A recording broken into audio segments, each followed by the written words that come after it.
इस एनिमे को स्टार्ट करने से पहले मैं बता दे रहा हूँ कि अगर तुमने आज तक ये एनिमे नहीं देखी है तो इस वीडियो को देखने के बाद तुमको इस एनिमे से प्यार हो जाएगा, क्योंकि ये एनिमे इतनी ज्यादा अच्छी है। इस एनिमे के स्टार्ट में हम एक बहुत ही बड़े स्कल को देखते हैं जो कि एक राक्षस का होता है एंड उसके ऊपर एक मूर्ति होती है द फर्स्ट विजिट किंग की, जिसने इस राक्षस को मारा होता है। इस स्कल के पास एक चर्च होता है एंड एक दिन उस चर्च के फादर को अपने गेट के सामने दो छोटे बच्चे मिलते हैं जिनको कोई वहाँ पर छोड़कर चला गया होता है। फादर समझ जाते हैं कि दोनों बच्चे अनाथ है और वो उन दोनों को अपने साथ अंदर ले आते हैं। उन बच्चों की टी शर्ट पर उनके नाम लिखे होते हैं, जिनमें से एक तो बहुत ही शांत और प्यारा होता है जिसका नाम यूनो होता है, लेकिन दूसरा वाला थोड़ा बदमाश होता है और अजीब अजीब हरकतें कर रहा होता है। एंड यही हमारी एनिमे का मेन कैरेक्टर है एंड इसका नाम है आस्था। फिर हम देखते हैं 15 साल बीत जाते हैं एंड आस्था अपनी चर्च की सिस्टर लिली को ही प्रपोज कर देता है। वो उससे कहता है मैं बड़ा होकर विजिट किंग बनूंगा और आपको बहुत खुश रखूंगा, प्लीज मुझसे शादी कर लीजिए सिस्टर लिली। जिसपे सिस्टर लिली बोलती है नहीं, मैंने कितनी बार तुमसे कहा मैं तुमसे शादी नहीं कर सकती हूँ। लेकिन आस्था बहुत ज्यादा जिद्दी होता है एंड वो सिस्टर लिली से जिद करने लगता है कि वो उससे शादी कर ले। एंड सिस्टर लिली आस्था से बहुत परेशान हो जाती है और वो अपना मैजिक यूज करके आस्था को एक वाटर पंच मार देती है, जिससे आस्था वहीं पर बेहोश हो जाता है। सिस्टर लिली उसके पास जाती है और उससे पूछती है तुम ठीक तो हो ना।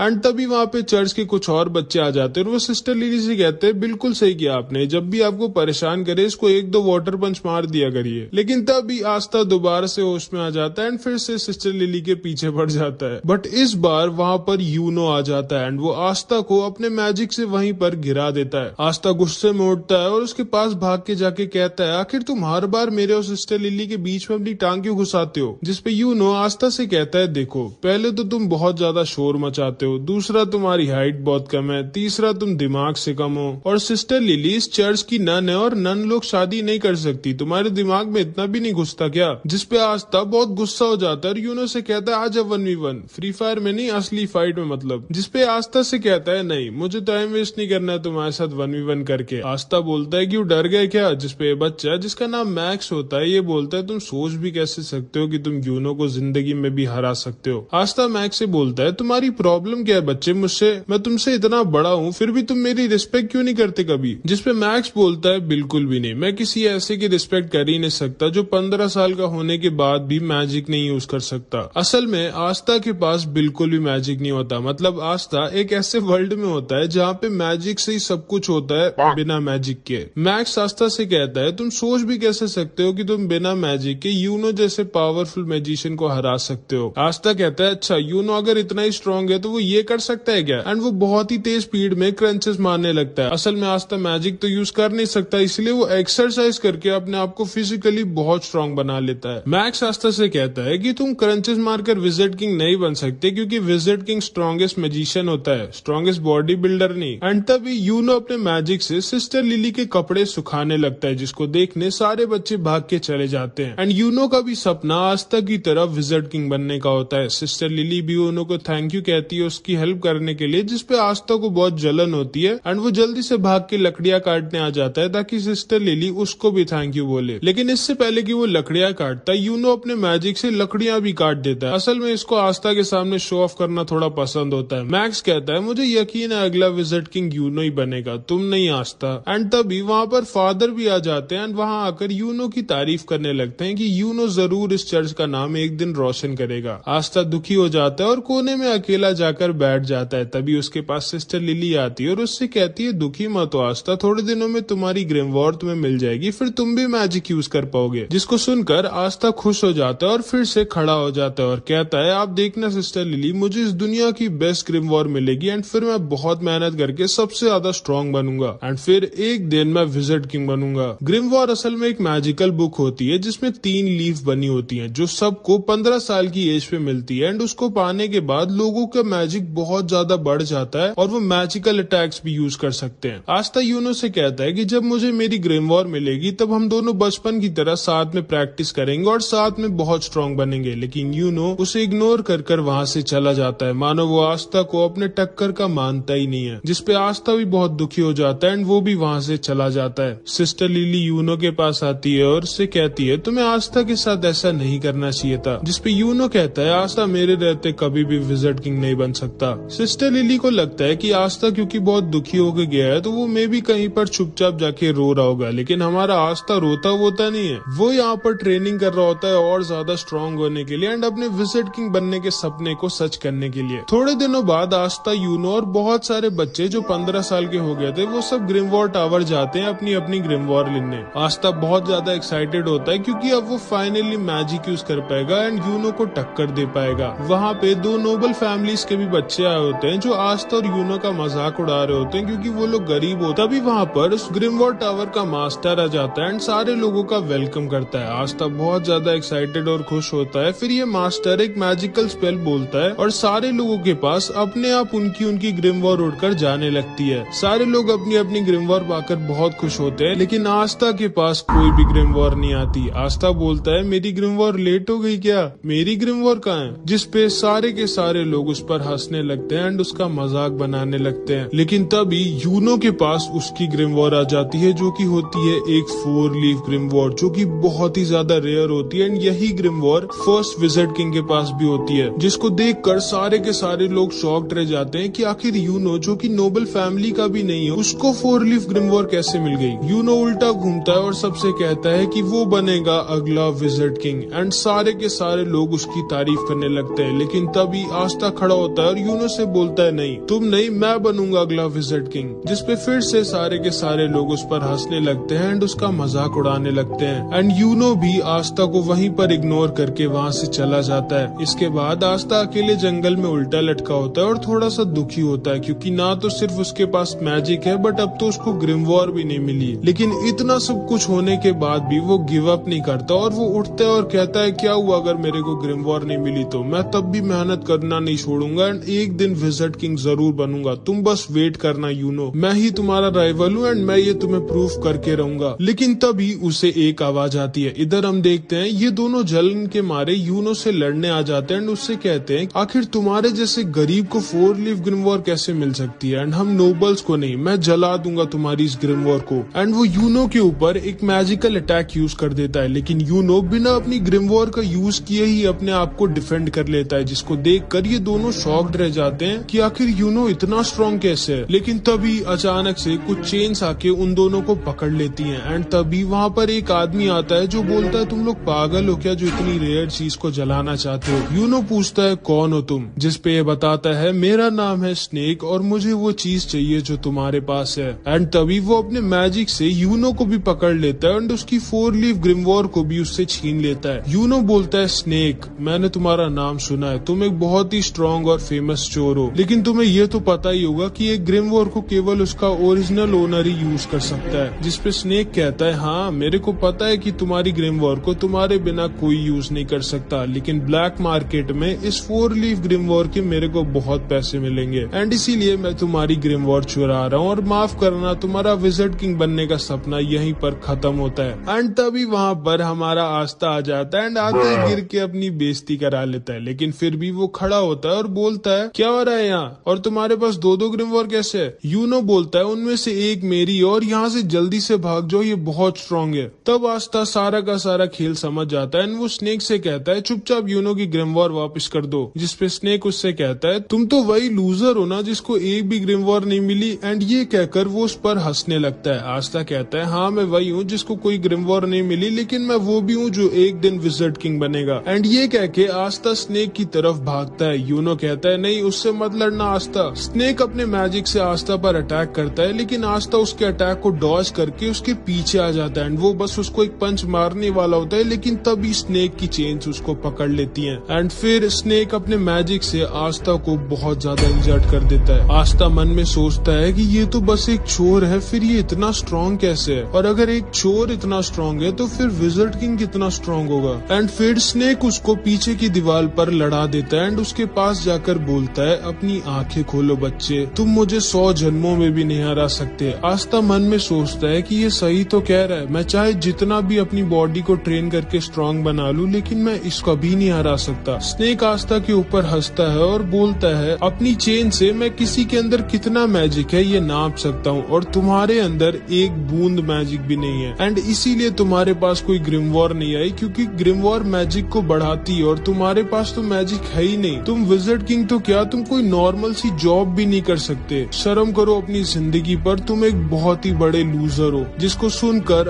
आस्था अंदर से टूट जाता है और वो सोचने लगता है कि ये एकदम सही तो कह रहा है, मेरे अंदर ना तो मैजिक है और ना ही मेरे पास अब एक ग्रिमवॉर है, फिर आखिर मैं कैसे विज़र्ड किंग बन सकता हूँ जो कि पूरी दुनिया का सबसे स्ट्रॉन्गेस्ट मैजिशियन होता है। एंड जिंदगी में पहली बार आस्था गिव अप करने वाला होता है, लेकिन तभी यूनो चिल्लाकर बोलता है, नहीं, मैं जानता हूँ आस्था विज़र्ड किंग नहीं बनेगा क्योंकि अगला विज़र्ड किंग तो मैं ही बनूंगा, लेकिन आस्था कोई लूजर नहीं है, वो मेरा राइवल है एंड उसके अंदर भी एक मैजिकल पावर है एंड वो है कभी भी गिव अप ना करना। एंड इसको सुनते ही आस्था के अंदर मानो दोबारा से जान आ जाती है। वो स्नेक से कहता है, दूर हट मुझसे। स्नेक उससे दूर हट जाता है एंड आस्था के पास से एक अजीब सी एनर्जी आने लगती है। आस्था यूनो से कहता है, चिंता मत करो यूनो, मैं इस आदमी को तुम्हारी ग्रिमवॉर नहीं ले जाने दूंगा, चाहे उसके लिए मुझे मरना ही क्यों ना पड़े। एंड तभी आस्था के पास उसकी खुद की ग्रिमवॉर उड़कर आ जाती है, जो कि कोई नॉर्मल ग्रिमवॉर नहीं बल्कि एक 5 लीफ ग्रिमवॉर होती है, जो पूरी की पूरी दुनिया में सिर्फ एक ही है, मतलब यूनो से भी ज्यादा रेयर ग्रिमवॉर। दुनिया में 3 तरह की ग्रिमवॉर्स होती है। 3 लीफ ग्रिमवॉर जिसमें मैजिकल पावर्स होती है एंड ये बहुत कॉमन होती है। 4 लीफ ग्रिमवॉर जो कि बहुत रेयर होती है एंड इसमें मैजिकल पावर्स के साथ गुड लक भी होता है। एंड लास्ट में है 5 लीफ ग्रिमवॉर जो कि पूरी दुनिया में सिर्फ एक ही है एंड इसके अंदर एक डीमन होता है। एंड आस्था को फाइनली उसकी 5 लीफ ग्रिमवॉर मिल जाती है। यूनो आस्था को देखकर स्माइल करता है और बोलता है, मुझे पता था आस्था, तुम वो जो इम्पॉसिबल को भी पॉसिबल कर सकता है, जैसे तुमने बचपन में किया था।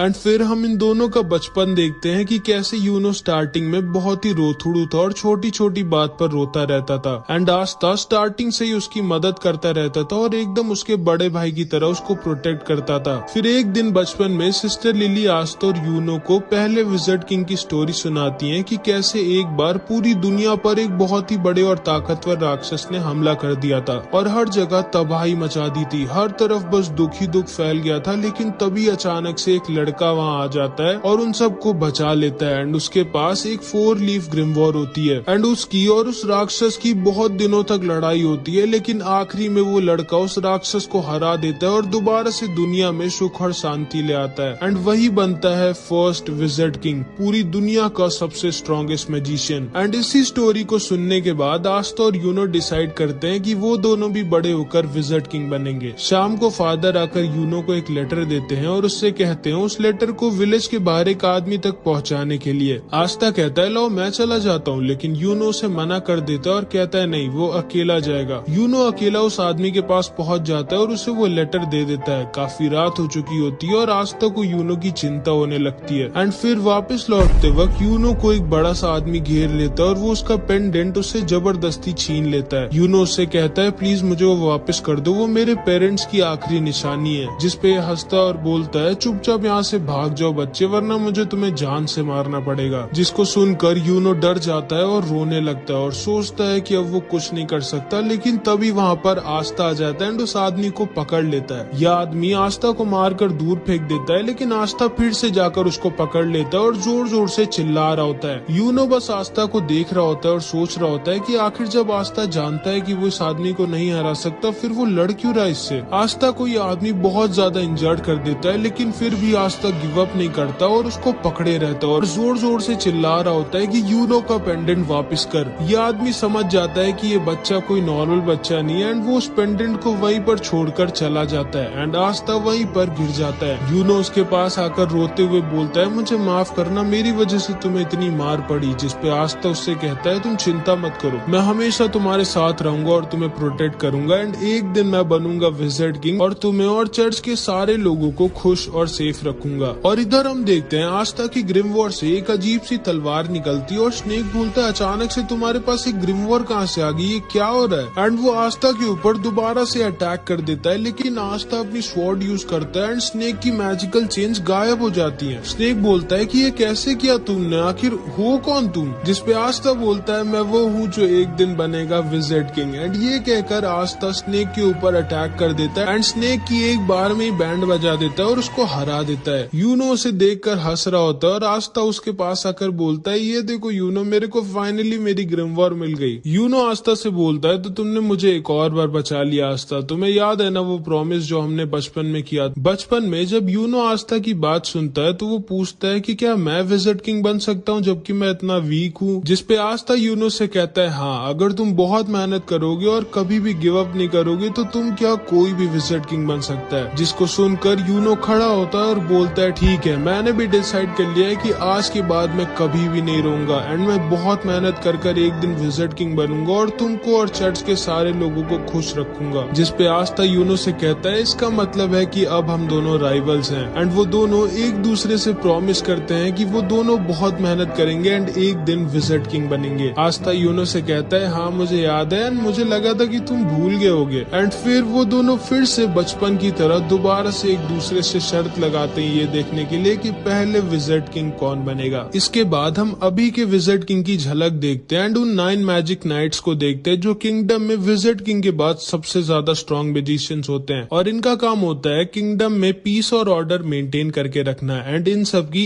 एक स्क्वाड होती है जिसको ज्वाइन करने के लिए बच्चों को एक एंट्रेंस एग्जाम देना होता है और उसी एग्जाम के लिए आस्था और यूनो दोनों ट्रेनिंग कर रहे होते हैं। इधर हम देखते हैं फादर और सिस्टर लिली ग्रिमवॉल्ड टावर के मास्टर के पास जाते हैं एंड फादर मास्टर से पूछता है कि आखिर एंट्रेंस एग्जाम के लिए उसने यूनो के साथ आस्था का भी नाम क्यों दिया, जबकि आस्था तो उस टेस्ट में पास हो भी नहीं सकता। जिसपे मास्टर उससे कहता है कि आस्था ने मुझे उसकी ग्रिमवॉल्ड दिखाई थी और मुझसे बहुत रिक्वेस्ट किया था कि उसको एंट्रेंस एग्जाम में भेज दे, तो इसीलिए मैंने भेज दिया। फादर मास्टर से पूछते हैं कि आखिर जो ग्रिमवॉल्ड आस्था के पास आई है वो है क्या और वो असलियत में ग्रिमवॉल्ड है भी कि नहीं। जिसपे मास्टर उसे बताता है मैं तुम्हें ज्यादा तो नहीं बता सकता लेकिन हाँ उस ग्रिमवॉल्ड की वजह से आस्था को फ्यूचर में एक बहुत बड़ी लड़ाई लड़नी होगी। फादर मास्टर से रिक्वेस्ट करने लगता है कि आस्था बहुत वीक है और उसके पास मैजिक भी नहीं है तो उसको एंट्रेंस एग्जाम में ना भेजे। जिसपे मास्टर उससे कहते हैं कि कहीं ऐसा तो नहीं कि तुम आस्था को इसलिए नहीं भेजना चाहते क्योंकि अगर वो पास हो गया तो वो यहाँ से चला जाएगा और तुम्हें उसकी याद आएगी। जिसपे फादर थोड़ा सा शर्मा जाता है और बहाने बनाने लगता है एंड सिस्टर लिली भी समझ जाती है कि फादर आस्था को सीक्रेटली बहुत प्यार करते हैं। इधर हम देखते हैं आस्था और यूनो रेस लगाते हुए चर्च वापस आ रहे होते हैं और उन दोनों के बीच में टाई हो जाता है। आस्था पूछता है जल्दी बताओ कौन जीता। मैक्स बोलता है यूनो जीता है। आस्था कहता है अभी रेस खत्म नहीं हुई है, जो चर्च के अंदर पहले घुसेगा वो जीतेगा और आस्था चर्च के अंदर घुसने वाला होता है लेकिन तभी यूनो उसे अपने मैजिक से उड़ाकर दूर फेंक देता है और रेस को जीत जाता है। रात में सोते वक्त आस्था सपने में भी यही बोल रहा होता है कि वो एक दिन विजिट किंग बनेगा। भाई ये पागल होता है विजिट किंग बनने के लिए। जिसको सुनकर मैक्स आस्था पर गुस्सा हो जाता है। अगले दिन आस्था फिर से ट्रेनिंग कर रहा होता है और उसके पास मैक्स आ जाता है। आस्था पूछता है क्या हुआ। मैक्स बोलता है तुम बेवकूफ हो। जिसपे आस्था उस पर गुस्सा हो जाता है और बोलता है ये बोलने के लिए तुम चर्च से इतनी दूर मेरे पास आए हो। मैक्स उसे बोलता है कि तुम्हारे पास तो मैजिक भी नहीं है, तुम सोच भी कैसे सकते हो कि तुम मैजिक नाइट एग्जाम में पास होगे। आस्था बोलता है अब तो मेरे पास मेरी ग्रिमवॉल्ड है एंड अब तो मैं जरूर से मैजिक नाइट एग्जाम में पास होऊंगा और एक दिन विजिट। लेकिन तभी उसको मैक्स बीच में रोक देता है और कहता है चुप रहो, जब देखो तब विजिट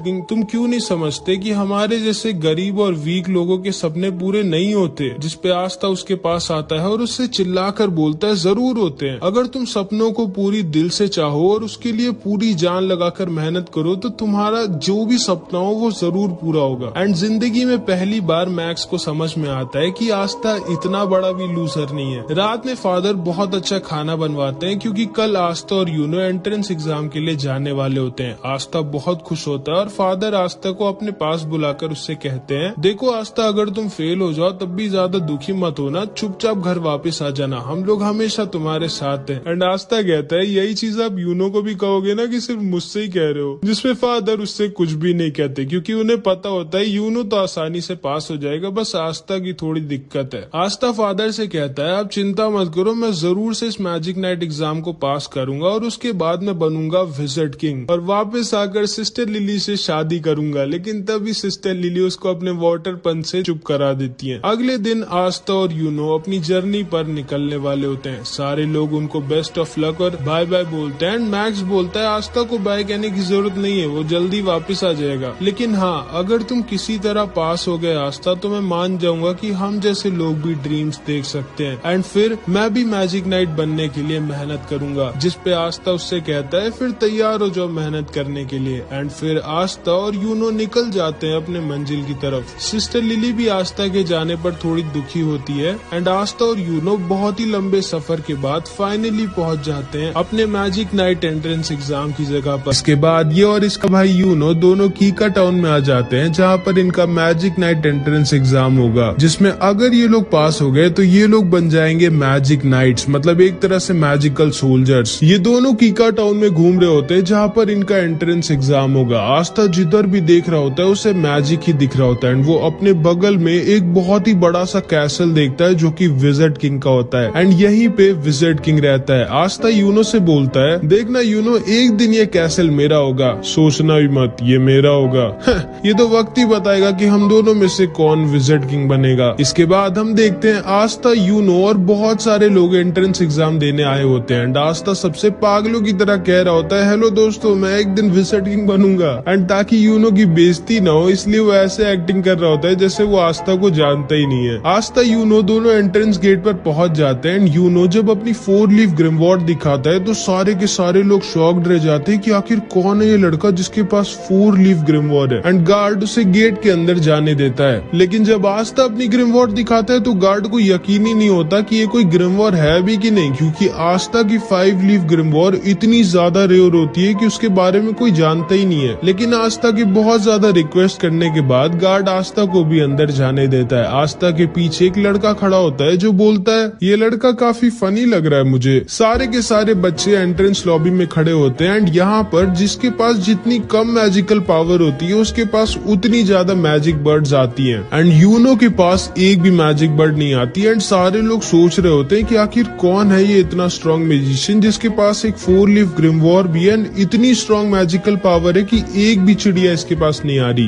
एंड आते यूनो के पीछे 2-3 लड़कियां पड़ जाती है और हमारे बेचारे आस्था के पीछे ढेर सारी मैजिक बर्ड्स एंड सारे लोग आस्था के ऊपर हंस रहे होते हैं कि लोग कौन है ये लड़का जिसके पीछे आधे से ज्यादा चिड़िया पड़ गई है। आस्था भागते भागते अचानक से एक आदमी से लड़ जाता है एंड ये आदमी बहुत ही ज्यादा बड़ा और ताकतवर दिख रहा होता है। आस्था को लगता है कि ये भी कोई बच्चा ऐसा है जो एंट्रेंस एग्जाम देने आया है एंड वो इससे पूछता है, तुम्हें लगी तो नहीं ना दोस्त? एंड ये आदमी आस्था का सिर पकड़कर उसको उठा लेता है और अपने हाथों से उसका सर पीसने वाला होता है और उससे कहता है, तुम जानते नहीं हो क्या मैं कौन हूँ? एंड ये आदमी कोई और नहीं बल्कि एक magic night squad black bulls का कैप्टन यामी होता है, जो कि सारे के सारे मैजिक नाइट स्क्वाड्स की सबसे बेकार स्क्वाड होती है। एंड आस्था बेचारा आते ही एक मैजिक नाइट स्क्वाड के कैप्टन से ही पंगा ले लेता है। यामी आस्था का सर पीसने वाला होता है लेकिन तभी यामी के स्क्वाड के 2 मेंबर्स वहां पर आ जाते हैं, फिनरल और गॉर्डन। फिनरल बहुत ही बड़ा ठरकी होता है और गॉर्डन बहुत ज्यादा शांत और अच्छा होता है। फिनरल यामी से कहता है, अब यहाँ क्या कर रहे हो, जल्दी चलिए इवेंट स्टार्ट होने वाला है। जिस पे यामी बोलता है, अरे कुछ नहीं, मैं बस ऊपर जाने का रास्ता भूल गया था। एंड तभी एंट्रेंस एग्जाम स्टार्ट हो जाता है एंड यामी आस्था को छोड़कर वहां से चला जाता है। आस्था खड़ा होता है तभी उसके पास ये लड़का दोबारा से आता है जिसका नाम सेक्के होता है एंड वो आके आस्था से दोस्ती कर लेता है। एंड तभी वहां पर सारे के सारे 9 मैजिक नाइट स्क्वाड्स के कैप्टन आ जाते हैं एंड ये सारे के सारे बहुत ज्यादा स्ट्रॉन्ग होते हैं एंड कहा जाता है कि पूरी दुनिया में इन सबसे स्ट्रॉन्ग सिर्फ एक आदमी है जो कि खुद विज़र्ड किंग है। इस कैप्टन का नाम विलियम होता है और ये गोल्डन डॉन का कैप्टन होता है एंड इसकी स्क्वाड वर्ल्ड की नंबर 1 स्क्वाड होती है एंड सभी का सपना इसकी स्क्वाड ज्वाइन करने का होता है। और वहीं पर यामी की स्क्वाड ब्लैक बुल सबसे खराब होती है और उसमें कोई भी नहीं जाना चाहता। आस्था सेके से पूछता है, विज़र्ड किंग कहाँ है? जिसपे सेके आस्था से बोलता है, विज़र्ड किंग थोड़ी ना इन सब छोटे मोटे इवेंट्स में आएंगे, वो हमारे किंगडम के किंग है और उनके पास और भी ज्यादा इम्पोर्टेंट काम होते हैं। विलियम सबसे कहता है, टाइम आ चुका है तुम सबके एग्जाम को स्टार्ट करने का एंड वो अपना मैजिक यूज करता है एंड आसमान से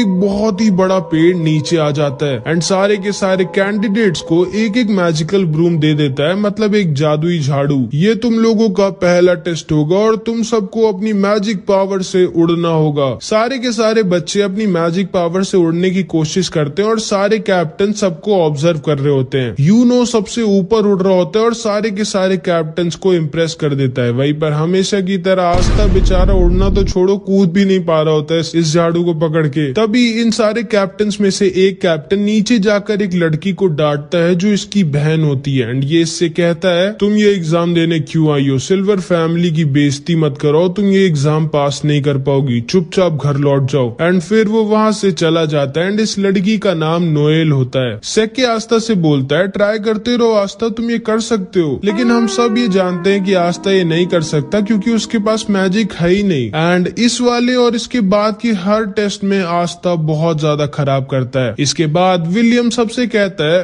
अब तुम लोगों का फाइनल टेस्ट होगा। तुम सबको एक एक पार्टनर चूज कर लेना है जिसके साथ तुम लड़ाई करोगे। सेक्के आस्था से बोलता है चलो हम दोनों पार्टनर्स बन जाते हैं एंड आस्था उसकी बात को मान जाता है। इसके बाद आस्था और सेक्के दोनों तैयार होते हैं एक दूसरे से लड़ने के लिए। आस्था सेक्के से बोलता है ऑल द बेस्ट सेक्के, चलो हम दोनों अपना अपना बेस्ट देते हैं एंड जो भी हारेगा वो बुरा नहीं मानेगा और हम दोनों की दोस्ती पे कुछ फर्क नहीं पड़ना चाहिए। एंड अभी सेक्के अपना असली रंग दिखाता है। वो आस्था से बोलता है ध्यान से सुन गंदी नाली के कीड़े, मैं तेरा कोई दोस्त वोस्त नहीं हूँ। मैंने बस सिर्फ तुझसे इसलिए दोस्ती की थी क्योंकि मुझे पहले से पता था ये वाला टेस्ट होगा जिसमें हम लोगों को अपना अपोनेंट खुद डिसाइड करना होगा एंड इसीलिए मैंने तुमसे दोस्ती की थी ताकि तुम्हारे जैसे वीक लड़के को हरा कर मैं आराम से एक मैजिक नाइट बन सकूं। एंड ये कह के वो वहाँ से चला जाता है। आस्था एकदम शॉक्ड रह जाता है क्योंकि उसे लगा था कि उसको उसका पहला दोस्त मिल गया था। एंड ये सारे लोग भी बोलने लगते हैं क्या यार सेक्के तो बहुत चालाक निकला, वो आसानी से आस्था को हराकर मैजिक नाइट बन जाएगा एंड काश आस्था ने हम लोगों को चुना होता ताकि हम लोग उसको हराकर आराम से जीत जाते, क्योंकि इन सब को लग रहा होता है कि आस्था कोई बहुत ही बड़ा वीक लूजर है। सेक्के हंसते हुए तैयार होता है अपनी फाइट के लिए और अपनी ग्रिमवॉर निकाल कर तैयार हो जाता है। सारे के सारे कैप्टन और सब लोग श्योर होते हैं कि आस्था जीत नहीं पाएगा क्योंकि इन लोगों को पता ही नहीं होता है कि आस्था कोई लूजर नहीं है। इन लोगों की फाइट स्टार्ट होती है एंड आस्था अपनी ग्रिमवॉर से अपनी तलवार निकालता है एंड सेक्के के ऊपर सिर्फ एक अटैक करता है और सेक्के की बैंड बजा देता है। सारे के सारे लोग दंग रह जाते हैं कि ये क्या हुआ, ये लड़का तो बहुत स्ट्रॉन्ग है। एंड यूनो भी दूर से खड़ा होकर आस्था को देखकर हंस रहा होता है। सारे के सारे कैप्टन भी शॉक्ड रह जाते हैं एंड आस्था अपनी तलवार अपने कंधे पर रखता है और बोलता है मेरा नाम याद रखना सेक्के, आस्था, और मैं वो हूँ जो एक दिन बनेगा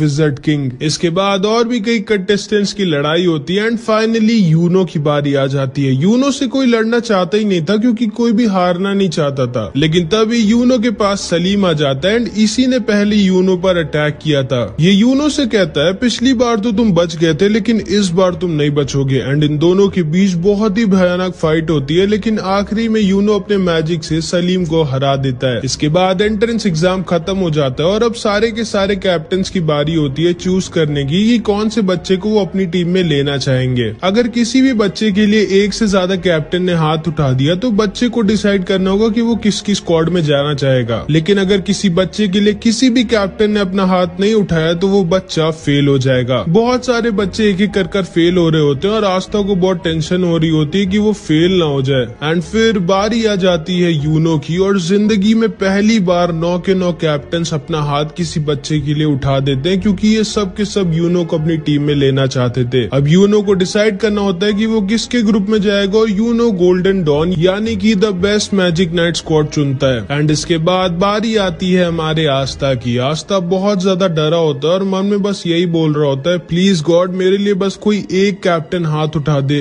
एंड आस्था का ऑक्शन शुरू होता है और कोई भी कैप्टन अपना हाथ नहीं उठाता है, जिसका मतलब था कि आस्था फेल हो जाता है। आस्था बहुत ज्यादा दुखी हो जाता है और वहाँ से जाने वाला होता है। लेकिन तभी यामी खड़ा होता है और बोलता है तुम जानते हो बच्चे तुम फेल क्यों हुए, क्योंकि तुम बहुत ज्यादा वीक हो और तुम्हारे पास मैजिक भी नहीं है। फिर आखिर तुम सोच भी कैसे सकते हो कि तुम मैजिक नाइट बन सकते हो। इसके बाद यामी अपनी मैजिकल पावर दिखाता है जो कि इतनी ज्यादा स्ट्रॉन्ग होती है कि आसपास की जमीन हिलने लगती है। वो नीचे कूदता है और आस्था के पास आकर बोलता है मैंने सुना कि तुम विज़र्ड किंग बनना चाहते हो, तुम्हें पता तो है ना विज़र्ड किंग बनने के लिए तुम्हें मुझे और उन 8 कैप्टन्स को हराना होगा। और तुम्हें क्या लगता है तुम हम 9 के 9 कैप्टन्स को कभी जिंदगी में भी हरा सकते हो? जिसपे आस्था बोलता है मैं जानता हूँ कि मैं बहुत वीक हूँ और मेरे पास मैजिक भी नहीं है, लेकिन मुझे फर्क नहीं पड़ता कि मैं कितना वीक हूँ। मुझे फर्क नहीं पड़ता कि आप सारे कैप्टन्स कितने स्ट्रॉन्ग हैं। अगर विज़र्ड किंग बनने के लिए मुझे आप सबको हराना पड़ेगा तो मैं आप सबको हराऊंगा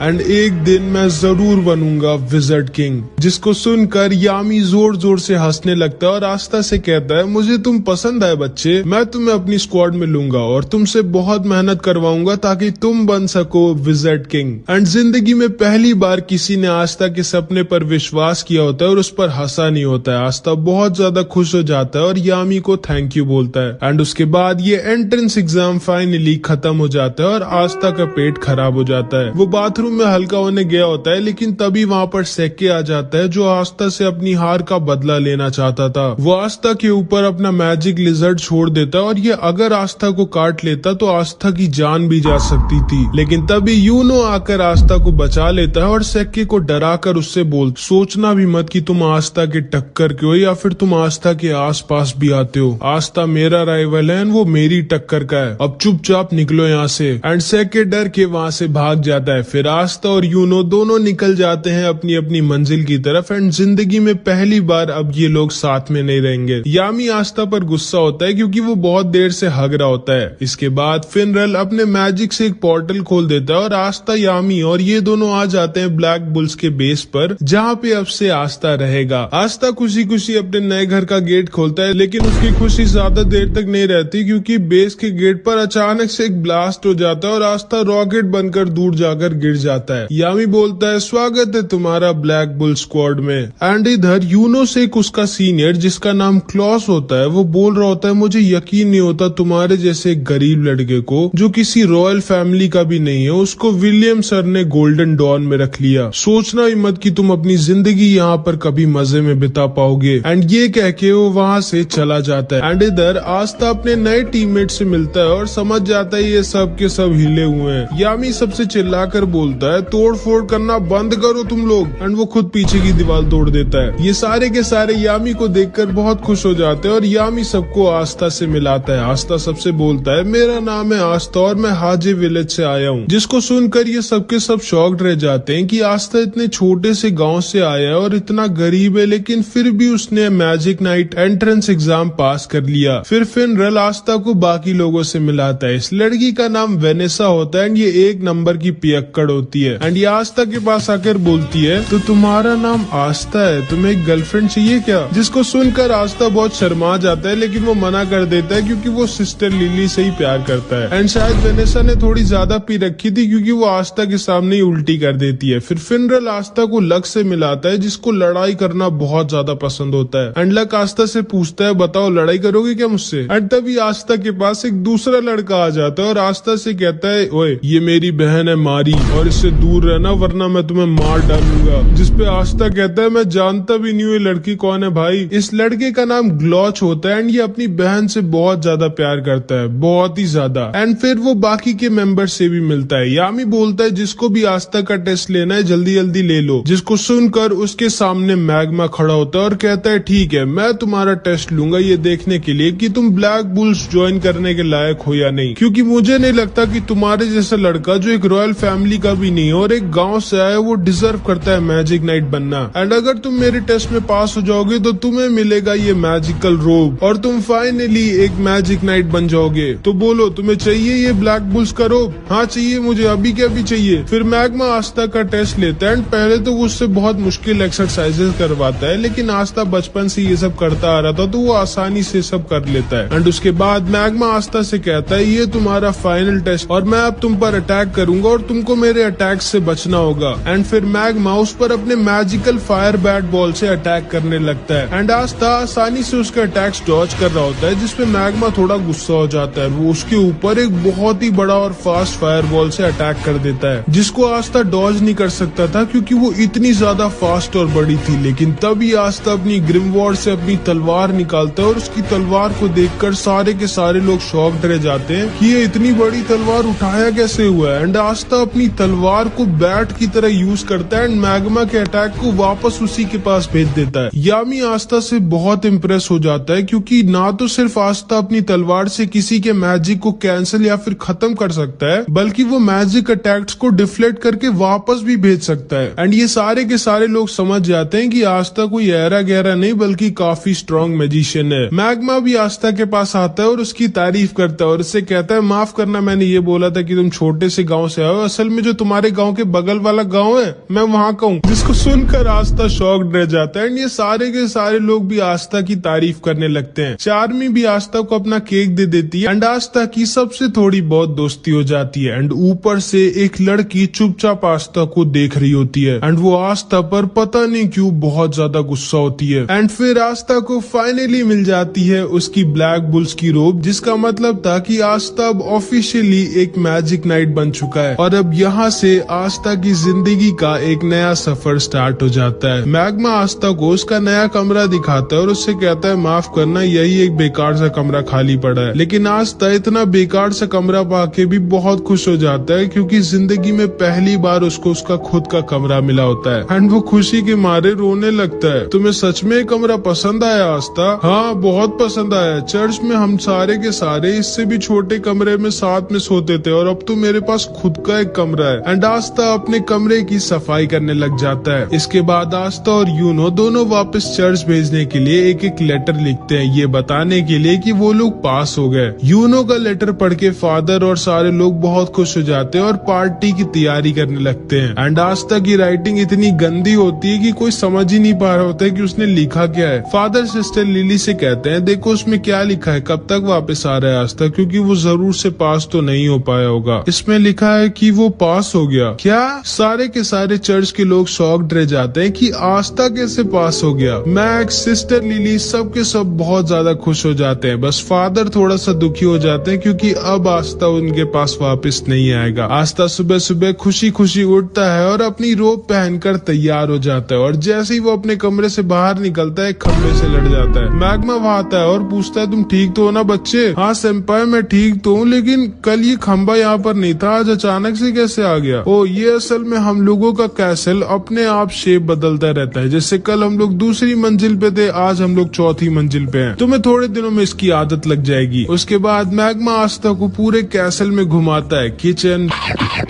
बाथरूम,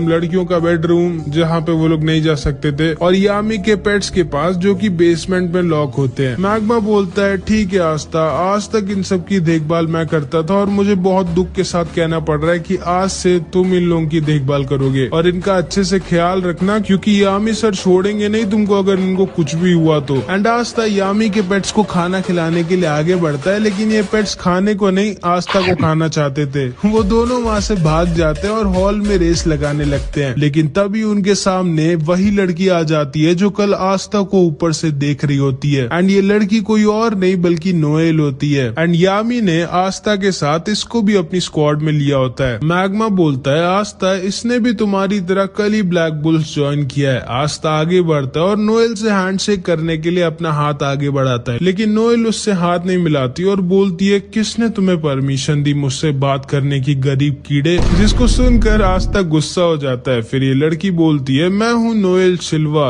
रॉयल फैमिली की। एंड नोएल सिल्वर फैमिली की होती है जिसका ये कैप्टन भी था और इनकी रॉयल फैमिली पूरे किंगडम में नंबर 2 पर आती है विलियम की फैमिली के बाद। आस्था गुस्से से बोलता है कीड़ा किसको बोल रही हो तुम, यहाँ पर तुम कोई रॉयल नहीं हो, तुम भी मेरी तरह एक ब्लैक बुल्स की मेंबर हो और हम दोनों टीममेट्स हैं। नोएल आस्था पर गुस्सा हो जाती है और वो उसके ऊपर एक मैजिकल अटैक कर देती है, बट नोएल का निशाना इतना खराब होता है कि उसका अटैक जाकर मैग्मा को लग जाता है। मैग्मा उठता है और बोलता है मुझे क्यों मारा, मैं तो कुछ बोल भी नहीं रहा था। जिसपे नोएल बोलती है मुझे तुम पसंद नहीं हो इसलिए। क्या बोला तुमने? तुम्हें पता नहीं क्या कि मैं तुम्हारा सीनियर हूँ और तुम्हें सीनियर से कैसे बात करनी चाहिए। अगर तुमको ब्लैक बुल स्क्वाड में रहना है तो तुमको अपने सीनियर्स की इज्जत करनी होगी। जिसपे नोएल मैग्मा से कहती है मैं खुद नहीं आना चाहती थी स्क्वाड में। एंड वो ब्लैक बुल्स के रोप को उनके सामने फेंक कर वहाँ से चली जाती है। इसके बाद आस्था ऐसी अपने बेस के बगल वाले बगीचे में घूम रहा होता है, लेकिन तभी उसके ऊपर अचानक से एक वाटर अटैक आ जाता है। वो सोचता है अबे ये कहाँ से आया। वो थोड़ा सा अंदर जाता है तो देखता है नोएल प्रैक्टिस कर रही होती है, लेकिन वो चाहे जितना भी ट्रेन कर ले उसका निशाना कभी सही से लगता ही नहीं है। एंड इसीलिए उसकी रॉयल फैमिली में सब उसका मजाक उड़ाया करते थे क्योंकि वो अपने सारे भाइयों बहनों में सबसे वीक थी। एंड जब वो पैदा हुई थी तभी उसकी मम्मी खत्म हो गई थी, इसलिए उसके भाई बहन उससे और ज्यादा नफरत करते थे। आस्था चुपकर नोएल को देख रहा होता है और तभी नोएल आस्था को देख लेती है। एंड आस्था को देखते ही नोएल को लगता है कि अब आस्था भी सबकी तरह उसका मजाक उड़ाएगा। एंड वो आस्था के ऊपर अपना अटैक करने लगती है, लेकिन वो अपने मैजिकल पावर संभाल नहीं पाती और खुद के ही मैजिकल अटैक में फंस जाती है। एंड क्योंकि नोएल रॉयल फैमिली की होती है इसलिए उसमें बहुत ज्यादा मैजिकल पावर होती है एंड वो खुद के एक बहुत ही ज्यादा स्ट्रॉन्ग मैजिकल अटैक में फंस गई होती है। ये लोग भी बाहर आकर देखने लगते हैं कि नोएल नोएल खुद ही अपने मैजिक में फंस गई है। फिनरल बोलता है हमें जल्दी से कुछ करना होगा वरना नोएल खत्म हो जाएगी, जिसपे यामी बोलता है हम लोग इस पे कुछ नहीं कर सकते क्योंकि अगर उस चीज पर हमने अपना मैजिक यूज किया तो हम लोग नोएल को भी हर्ट कर देंगे एंड अभी केवल वही कुछ कर सकता है। फिनरल पूछता है कौन, एंड तभी नोएल के अटैक से आस्था सीधे उड़ के यामी के हाथों में आकर गिर जाता है। यामी बोलता है बिल्कुल सही टाइम पे आया तुम, मैं तुम्हें ही ढूंढ रहा था। अब वहाँ ऊपर जाओ और अपनी तलवार से नोएल के मैजिक को खत्म कर दो। आस्था कहता है हाँ वो तो ठीक है लेकिन मैं वहाँ ऊपर जाऊंगा कैसे, तुम उसकी चिंता मत करो बच्चे। एंड यामी आस्था को उड़ाकर नोएल के पास फेंक देता है एंड आस्था अपनी एंटी मैजिक से नोएल के मैजिक को खत्म कर देता है और नोएल को बचा लेता है। ये दोनों नीचे गिर रहे होते हैं तभी फिनरल अपने मैजिक से इन दोनों को बचा लेता है। यामी जोर जोर से हंसने लगता है और आस्था से कहता है मुझे तुम बहुत पसंद हो लड़के। एंड तभी नोएल भी होश में आ जाती है। उसे लगता है कि आस्था उसके पास आकर अब सबकी तरह उसका मजाक उड़ाएगा कि वो सही से मैजिक यूज नहीं कर सकती, लेकिन आस्था उसके पास आकर उसकी तारीफ करने लगता है। वो उससे कहता है मुझे यकीन नहीं होता तुम्हारे पास कितना ज्यादा मैजिक पावर है, अगर तुम अपनी मैजिक पावर कंट्रोल करना सीख गई तो तुम बहुत ही ज्यादा स्ट्रॉन्ग हो जाओगी। एंड ये सारे के सारे लोग भी नोएल की तारीफ करने लगते हैं और उससे बोलते हैं चिंता मत करो हम सब तुम्हारी मदद करेंगे ताकि तुम अपनी पावर्स को कंट्रोल करना सीख सको। नोएल भी बहुत खुश हो जाती है क्योंकि वो समझ जाती है कि उसको उसकी असली फैमिली से भी अच्छी फैमिली मिल गई है। आस्था फिर से नोएल की तरफ अपना हाथ बढ़ाता है और इस बार नोएल आस्था का हाथ पकड़कर खड़ी हो जाती है एंड नोएल को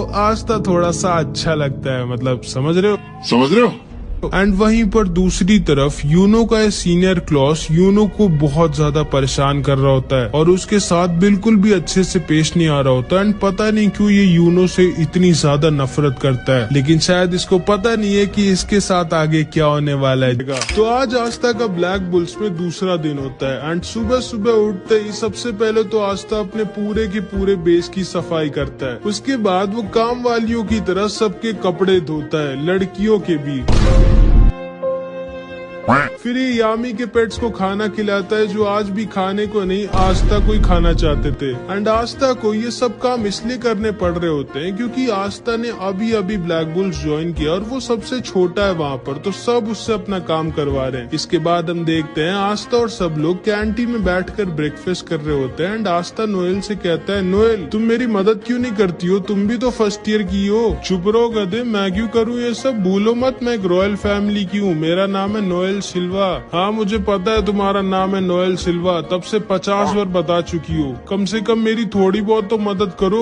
अच्छा वैसे मैग्मा सेंपाई अब तो मैं मैजिक नाइट बन चुका हूँ, लेकिन मैजिक नाइट करते क्या है? तुमको यही नहीं पता है मैजिक नाइट करते क्या है और तुमको मैजिक नाइट बनना था? मैं तुम्हें समझाती हूँ मेरे प्यारे आस्था। देखो मैजिक नाइट्स का काम होता है हमारे किंगडम को सेफ रखना और लॉ और ऑर्डर मेंटेन करके रखना, और हाँ हमें बुरे लोगों के साथ फाइट कर उनको मारना भी होता है, इसीलिए मैंने मैजिक नाइट ज्वाइन किया था। बोलो ना आस्था मुझसे लड़ाई करोगे क्या अपनी तलवार से? एंड तभी चार्मी जोर जोर से रोने लगती है क्योंकि उसका खाना खत्म हो गया होता है और ग्लॉच आस्था से फिर से कहता है ओए आस्था ये मेरी बहन है मैरी और इससे दूर रहना वरना मैं तुम्हें मार डालूंगा। जिसपे नोएल सोचती है ये कैसे पागलों के बीच में आ गई हूँ मैं। एंड तभी यामी वहाँ पर आ जाता है और यामी मैग्मा से बोलता है चलो मैग्मा हमारे मिशन का टाइम हो चुका है। एंड मैग्मा यामी के साथ जाने लगता है। आस्था पूछता है आप लोग कौन से मिशन में जा रहे हो, मैं भी चलूं क्या आपके साथ? नहीं आस्था ये मिशन बहुत ही ज्यादा खतरनाक और रिस्की है और हम बच्चों को अपने साथ नहीं ले जा सकते। आस्था को लगता है कि ये दोनों शायद सच में किसी बहुत ही डेंजरस और इम्पोर्टेंट मिशन में जा रहे हैं, बट इनका मिशन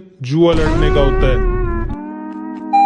ये लोग जुआ लड़ने गए होते हैं पैसे जीतने के लिए एंड ये दोनों के दोनों नंगे बैठे होते हैं क्योंकि ये दोनों अपने कपड़े तक हार गए होते हैं जुए में। एक और राउंड लगाओ जिराया। ठीक है लेकिन इस बार आप क्या दाव पे लगाएंगे कैप्टन यामी? अपनी चड्डी? नहीं वो मैं नहीं दे सकता, वो मेरे लिए बहुत जरूरी है। इस बार मैं दाव पर लगाऊंगा अपनी ग्रिम वॉर। अरे नहीं यामी सर ये आप क्या कर रहे हो, आपकी चड्डी आपकी ग्रिम वॉर जितनी जरूरी थोड़ी है। चुप रहो मैग्मा, मैं हार नहीं मान सकता, एक ट्रू वॉरियर कभी भी गिव अप नहीं करता, याद रखना और देखना इस बार मैं जरूर जीतूंगा। नहीं नहीं मैं आपकी ग्रिम वॉर नहीं रख सकता। चलिए ठीक है इस बार अगर आप हारे तो आपको मेरा एक काम करना होगा और आपकी चड्डी भी मेरी होगी, लेकिन हाँ अगर आप जीते तो मैं आपको आपका सारा का सारा सामान वापस कर दूंगा। ठीक है मुझे तुम्हारी शर्त मंजूर है, ये तुमने बहुत ही बड़ी गलती कर दी जिराया, बांटो पत्ते। यामी सर की बात सुनी तुमने, अभी के भी पत्ते बांटो और इस बार आप नहीं जीतेंगे जिराया सर। एंड ये दोनों के दोनों अपनी चड्डी तक हार जाते हैं।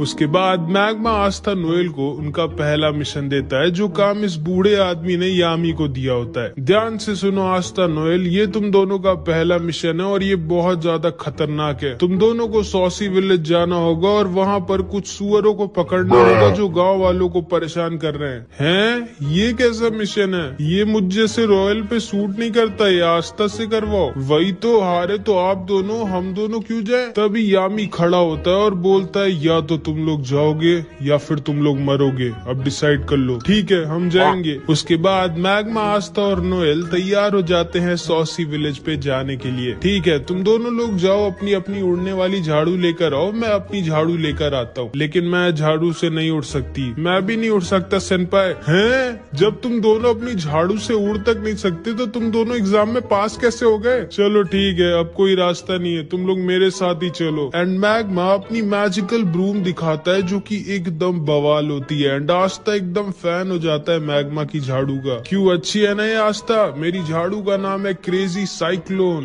बवाल है सेनपाई। एंड मैग्मा इन दोनों को उड़ाकर अपने साथ लेकर जाने लगता है सॉसी विलेज की तरफ। एंड आस्था पहली बार उड़ रहा होता है तो वो खुशी के मारे नाचने लग जाता है। वो आस्था पकड़ कर बैठो वरना गिर जाओगे। ठीक है सेनपाई। एंड आस्था नोएल को पकड़ लेता है। गधे, मुझे नहीं, झाड़ू को पकड़ो। एंड नोएल आस्था को नीचे गिरा देती है, लेकिन मैग्मा आस्था को बचा लेता है। इधर हम देखते हैं सॉसी विलेज में कुछ मैजिशियंस आए होते हैं एंड उनके सामने वही सुअर आ जाते हैं जिनको ये तीनों मारने आ रहे हैं। ये सुअर इन लोगों पर अटैक कर देते हैं, लेकिन ये एक अकेला मैजिशियन इन सबको बहुत ही आसानी से खत्म कर देता है। एंड इसके पास आइस मैजिक होता है। तो ये है वो जगह जहाँ पर मैजिक स्टोन है, जाओ ढूंढो उसे। एंड उसके बाद ये आदमी इस पूरे के पूरे विलेज पे एक अजीब सा मैजिक कर देता है। थोड़ी देर बाद आस्था और ये दोनों भी सॉसी विलेज के पास वाले जंगल में पहुंच जाते हैं, जहाँ पे आस्था को एक सुअर ने घेर लिया होता है। नोएल आस्था को बचाने के लिए उस सुअर के ऊपर मैजिक अटैक करती है, लेकिन हम तो जानती हैं इसका निशाना कितना खराब है, ये आस्था को ही मार देती है। एंड आस्था के पास कोई ऑप्शन नहीं बचता एंड वो अपनी तलवार निकाल लेता है एंड उस सुअर को एक बार में ही हरा देता है। लेकिन तभी उसके सामने 3 सुअर और आ जाते हैं, लेकिन हमारे आस्था को कोई सुअर वुअर थोड़ी मार सकता है एंड ये अकेला ही उन सबको खत्म कर देता है। एंड मैग्मा के साथ उनको सॉसी विलेज ले जा रहा होता है। नोएल मैग्मा से पूछती है, तो इसी विलेज के मेयर ने आपको और कैप्टन यामी को हराया था?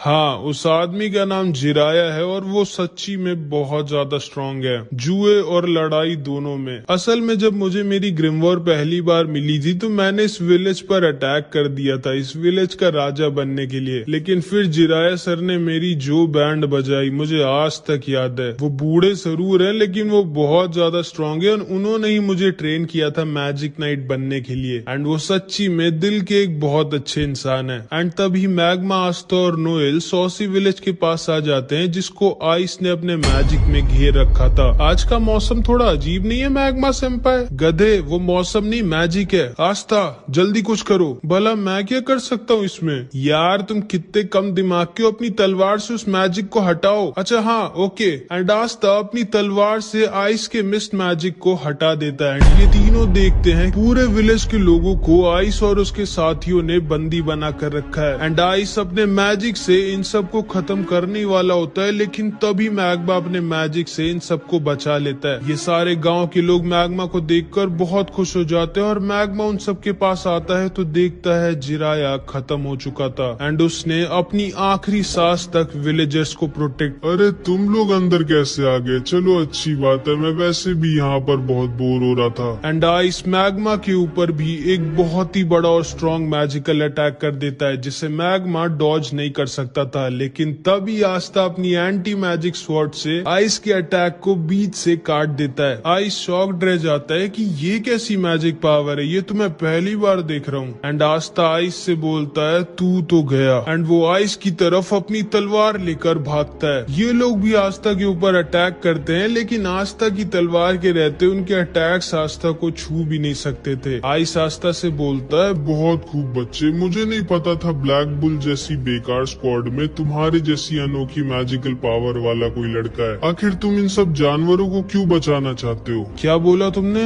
जानवर कहाँ है? ये सारे के सारे जो यहाँ पर बैठे हुए हैं, जिनके पास इतनी मैजिकल पावर भी नहीं कि अपने आप को प्रोटेक्ट कर सकें, और जो दूसरों से उनकी खुद की जिंदगी बचाने की भीख मांगते हैं, ये सब के सब जानवर ही तो हैं। आओ हमारी टीम ज्वाइन कर लो, उसके बदले में मैं तुम्हें इतना अमीर कर दूंगा कि तुम सोच भी नहीं सकते, और तुम अपनी पूरी जिंदगी मजे में बिताओगे। आखिर क्यों अपनी जिंदगी को इन जानवरों के लिए खोना चाहते हो तुम? जिसको सुनकर आस्था को अपने बचपन की याद आ जाती है, जब वो सिस्टर लिली से पूछता है, सिस्टर लिली हम लोग इतने छोटे से गांव में क्यों रहते हैं, हम लोग किसी शहर में क्यों नहीं चले जाते, या फिर जहाँ पर विजिट किंग रहते हैं? देखो आस्था, केवल वो लोग वहाँ पर रह सकते हैं जिनके पास बहुत स्ट्रॉन्ग मैजिकल पावर हो, या फिर जो बहुत स्ट्रॉन्ग हो। देखिएगा सिस्टर लिली, जब मैं विजिट किंग बनूंगा तो हम सब लोग विजिट किंग के पैलेस में साथ में रहेंगे। ठीक है, मुझे इंतजार रहेगा। एंड फिर आस्था आइस से बोलता है, ये लोग जिनको तुम जानवर कह रहे हो, ये जानवर नहीं बल्कि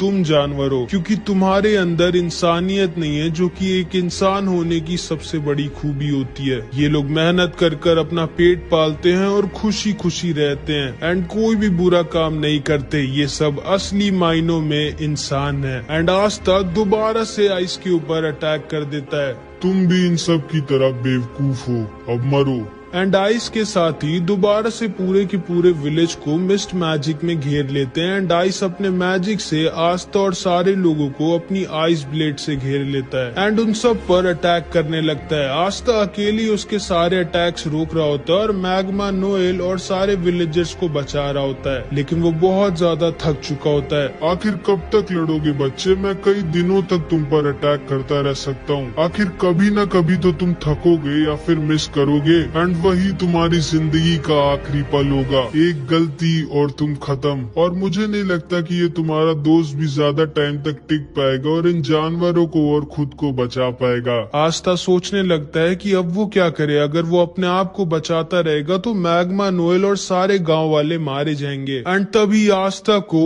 आइस का एक अटैक लग जाता है। नोएल भी उसके ऊपर अटैक करने की कोशिश करती है, लेकिन उसका निशाना लगता ही नहीं है। आइस नोएल से बोलता है, तुम तो एक रॉयल फैमिली की हो, तुमको मैं सबसे पहले मारूंगा। जिसको सुनकर नोएल डर जाती है और वो समझ जाती है कि हम लोग इनसे नहीं जीत सकते। एंड नोएल वहाँ से भागने लगती है, लेकिन तभी नोएल को एक छोटी सी बच्ची पकड़ लेती है और उससे कहती है, प्लीज हमें छोड़कर मत जाइए, हमारी मदद करिए। जिसको सुनते ही नोएल की आंखें खुल जाती हैं, क्योंकि पहली बार किसी ने जिंदगी में नोएल से हेल्प मांगी होती है। नोएल उस बच्ची से बोलती है, चिंता मत करो, मैं तुम्हें कुछ भी नहीं होने दूंगी। मेरा नाम है नोएल सिल्वा, सिल्वर फैमिली की। एंड तभी नोएल की ग्रिमवॉर में एक नया मैजिकल अटैक आ जाता है एंड वो अपनी नई मैजिकल पावर का यूज करके सारे के सारे विलेजर्स को अपने वाटर मैजिक शील्ड में घेर लेती है। मैग्मा नोएल की तारीफ करता है और आइस समझ जाता है कि नोएल के पास बहुत ज्यादा मैजिकल पावर है। एंड तभी आस्था, जो कि एक शेर की तरह सही मौके का इंतजार कर रहा था, उसको वो सही मौका दिख जाता है एंड वो आइस के ऊपर छुप कर अटैक कर देता है। आइस आस्था को देख कर डर जाता है और समझ जाता है कि वो इस अटैक को डॉज नहीं कर सकता। And Aastha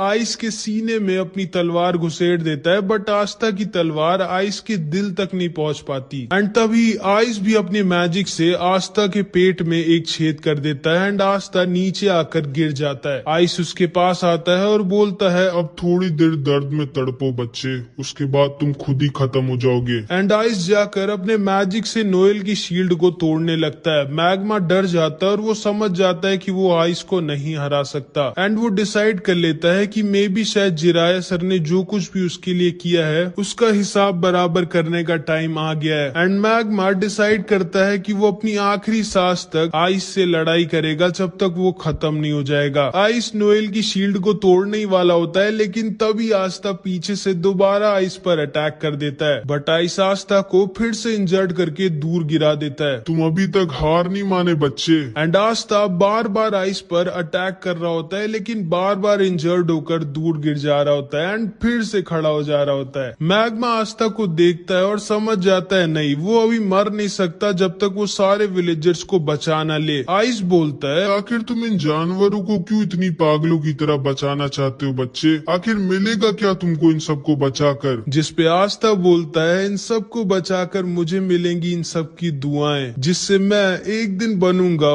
wizard king. तुम जिंदगी में कभी विजिटिंग नहीं बन सकते, क्योंकि तुम्हारी मौत आज मेरे हाथों लिखी है। ओए, मैं तुम्हें दो चीज की गारंटी देता हूँ। पहली कि मैं और आस्था मिलके आज तुम्हारी बैंड बजाएंगे, और दूसरी आस्था एक दिन जरूर बनेगा विज़र्ड किंग। एंड मैग्मा अपनी बची कुची सारी पावर का यूज कर इन तीनों के ऊपर एक फायर अटैक कर देता है, जिसको ये लोग आसानी से डॉच कर लेते हैं। मैग्मा वहीं पर गिर जाता है और आइस मैग्मा के ऊपर अपना आइस ब्लेड यूज कर देता है, जिससे मैग्मा अब नहीं बच सकता था। मैग्मा बोलता है, ठीक है आस्था, मेरे जाने का टाइम आ चुका है, इन लोगों को दिखा दो कि तुम क्या हो। एंड तभी आस्था पीछे से मैग्मा के सारे अटैक्स को डिफ्लेक्ट करके वापस इन तीनों की तरफ भेज देता है। क्या ये लड़का भी तलवार से अटैक वापस भी भेज सकता है? एंड वो सारे के सारे अटैक जाकर इन तीनों को लग जाते हैं एंड आइस पूरी तरह से जलने लग जाता है। आइस मैग्मा की आग को बुझाने के लिए अपने आइस मैजिक का यूज करने की कोशिश करता है, लेकिन तभी आस्था उसके ऊपर अपनी तलवार लेकर पहुंच जाता है। नहीं, मैं बच्चे से नहीं हार सकता। जिसपे आस्था बोलता है, रुको, अब मैं तुम्हें दिखाता हूँ कि एक जानवर क्या होता है। एंड आस्था आइस के ऊपर अपनी स्वॉर्ड से अपनी पूरी जान लगाकर अटैक कर देता है एंड आइस को वहीं पर सुला देता है। एंड इधर मैग्मा को नोएल अपने शील्ड मैजिक से बचा लेती है। ये एहसान याद रखना मेरा मैग्मा।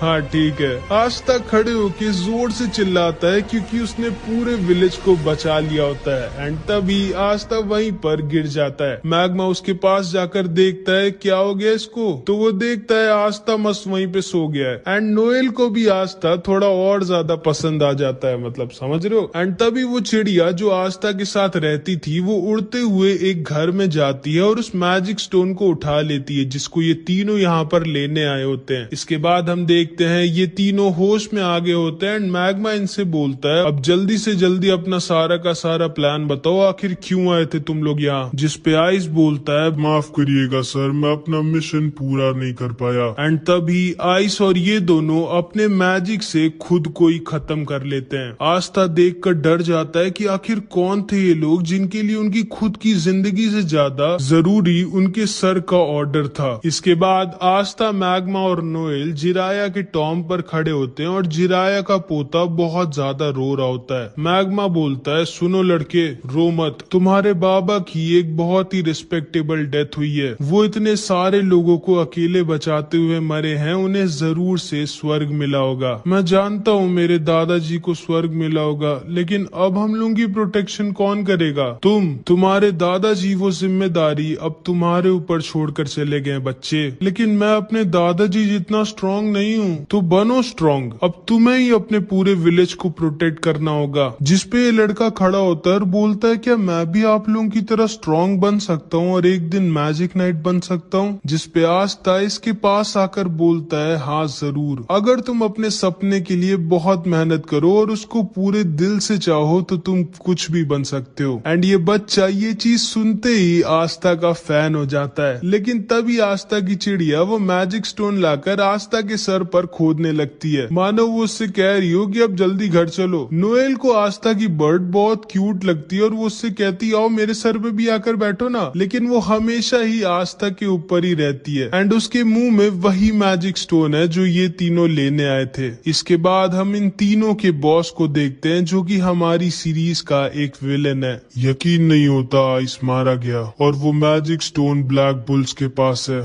सर अगर आप मुझे ऑर्डर दे तो मैं अभी के अभी पूरे ब्लैक बुल्स को तबाह करके वो मैजिक स्टोन ला सकता हूँ। नहीं, तुम ब्लैक बुल्स की यामी को हल्के में नहीं ले सकते। चिंता मत करो, सही टाइम आने पर मैं खुद जाकर वो मैजिक स्टोन ले आऊंगा एंड फिर हम हमारे मास्टर को दोबारा से जिंदा करेंगे। एंड सबसे ज्यादा शॉकिंग बात ये है कि इस आदमी ने गोल्डन डॉन का कपड़ा पहना होता है, मतलब ये आदमी गोल्डन डॉन का एक मेंबर है जिस स्क्वाड में अभी यूनो है। ये तीनों वापस अपने बेस पर आ जाते हैं और यामी जोर जोर से हंस रहा होता है। चलो अच्छी बात है, तुम सब में से कोई मरा नहीं। कैप्टन मेरे हिसाब से आपको हंसना नहीं चाहिए। नहीं आस्था, कैप्टन बिल्कुल सही कह रहे हैं। जिराया सर को लोगों का हंसता देख बहुत अच्छा लगता था। चलो हम लोग साथ में मिलके जिराया सर के लिए जोर जोर से हंसते हैं। एंड ये तीनों के तीनों जोर जोर से हंसने लगते हैं, बट यामी को मैग्मा के चश्मे के पीछे उसके आंसू दिख जाते हैं एंड यामी भी अंदर से काफी दुखी होता है। तभी वहाँ पर वेनेसा और फिनरल आ जाते हैं। अरे आस्था, तुम्हारे ऊपर ये इतनी क्यूट सी चिड़िया क्यों बैठी है? ये पता नहीं क्यों मेरे पीछे पड़ी है। एंड तभी ये चिड़िया दोबारा से आस्था के सिर पर खोदने लगती है। बस बहुत हो गया, अब मैं तुमको पका कर तुम्हें फ्राई करके खाऊंगा। सोचना भी मत इस बर्ड को छूने की आस्था। एंड आस्था और नोएल दोनों में लड़ाई हो जाती है और वो लोग आस पास का सामान तोड़ने लगते हैं। मैंने कितनी बार कहा है घर में तोड़ फोड़ नहीं।